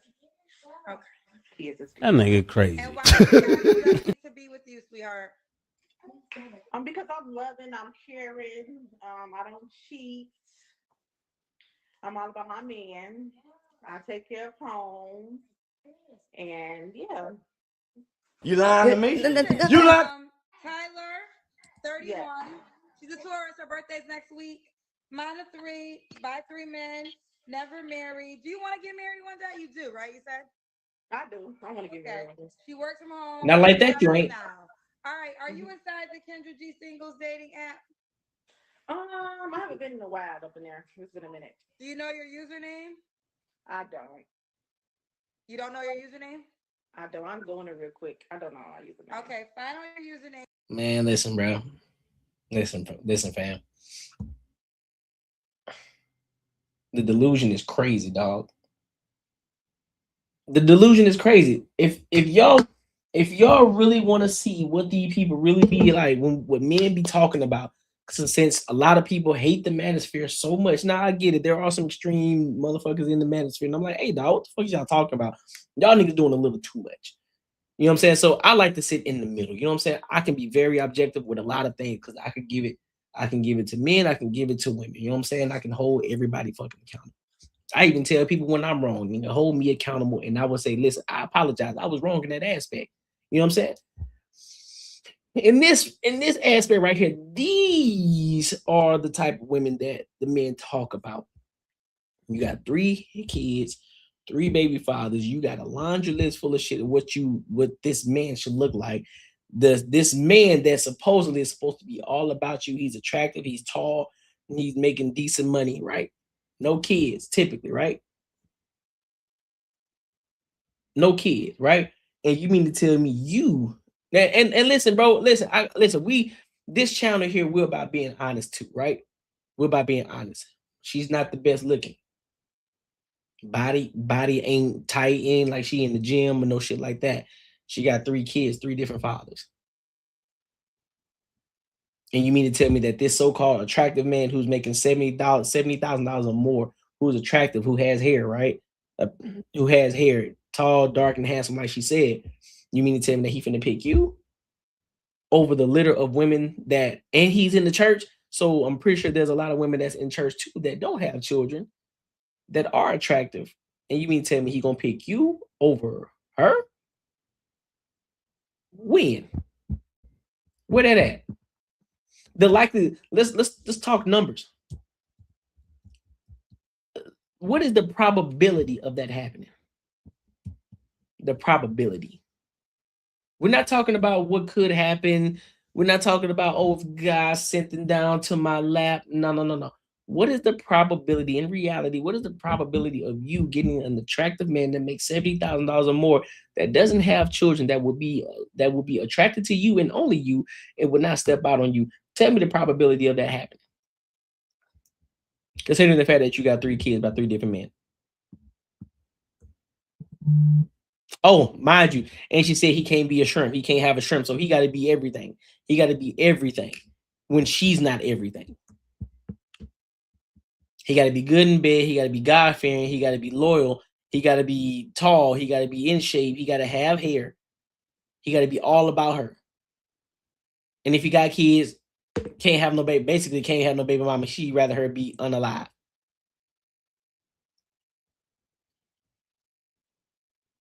Make this shit make sense to me. I'm trying to understand. How does it make sense? What kind of deal is he getting?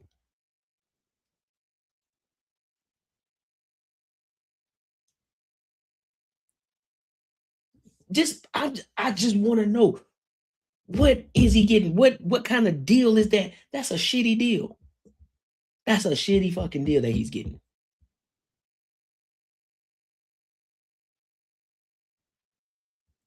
That's crazy, bro.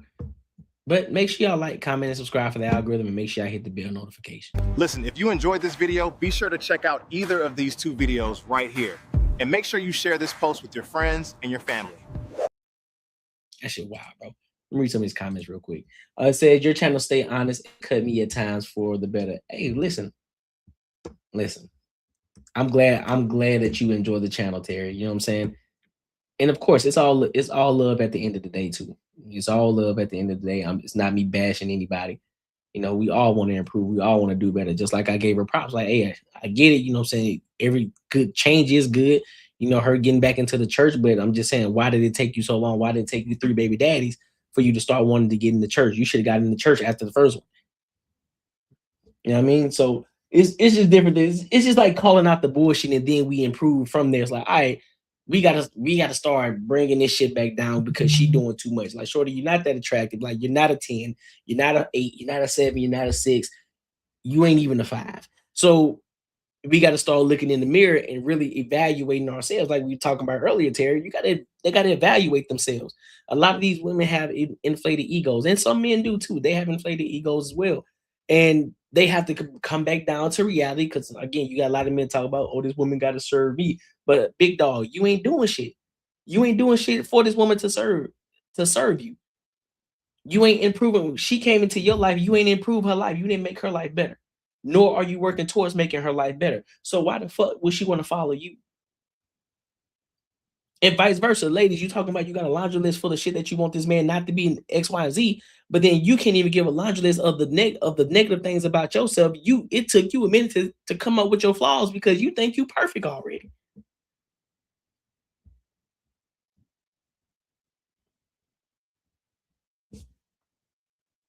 I'm trying to this shit got to make sense, dog. Start giving the people a dose of fucking reality. Shorty, you ain't that attractive. You got 3 kids, about 3 different dudes. You ain't finna get you're not finna get no attractive man. You're not finna get no top tier man. It ain't gonna happen. It ain't gonna happen. So you need to lower them standards just a little bit lower. Nah, matter of fact, a lot lower. Now, it's true that you can get a taller man. You can get you a big dude. You can get you a taller dude that's about 6 feet, 6'1". He may not be the most attractive motherfucker in the building, but hey, he a bigger dude. You could probably find him with some hair. He might be in the church, but he probably ain't gonna be tall, dark, and handsome. He might be tall, average, and probably out of shape, and probably not that attractive. And he might, and even then, he still might, you know what I'm saying, be good with you or not. We don't know.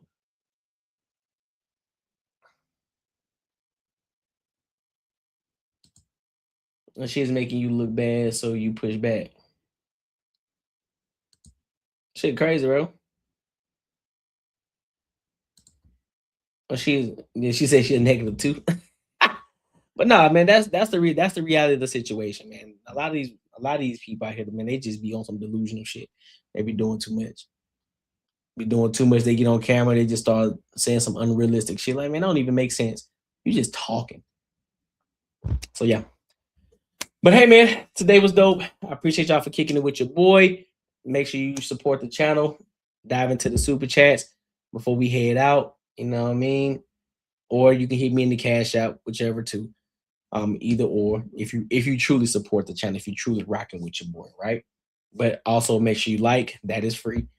What else? If you haven't joined the ENG community, become an ENG member. That's 99 cents. We got that 99 cents a month. So therefore, if you become a member, you get the free access to my videos when they get posted. You are the first ones that get notified that my videos was uploaded before it goes to the public. So you get to watch it firsthand. And other things that we got going on too. You'll be able to get access to me outside of the YouTube channel, through my other platforms. Join the Discord too. I have those links as well. Join the Discord. So if you got any topics that you want me to cover or the Banter and Barter to cover, send it over there in the Discord. All right. Cool, my good people. So yeah, I appreciate y'all for coming to kick it with me on this Sunday. Make sure y'all are here Tuesday night for the Banter and Barter show. And yeah, I hope y'all have a great rest of y'all Sunday, man. Hope y'all have a productive week coming up. You know what I'm saying? Wake up in the morning ready to destroy the day and really conquer the day. All right. So until next time.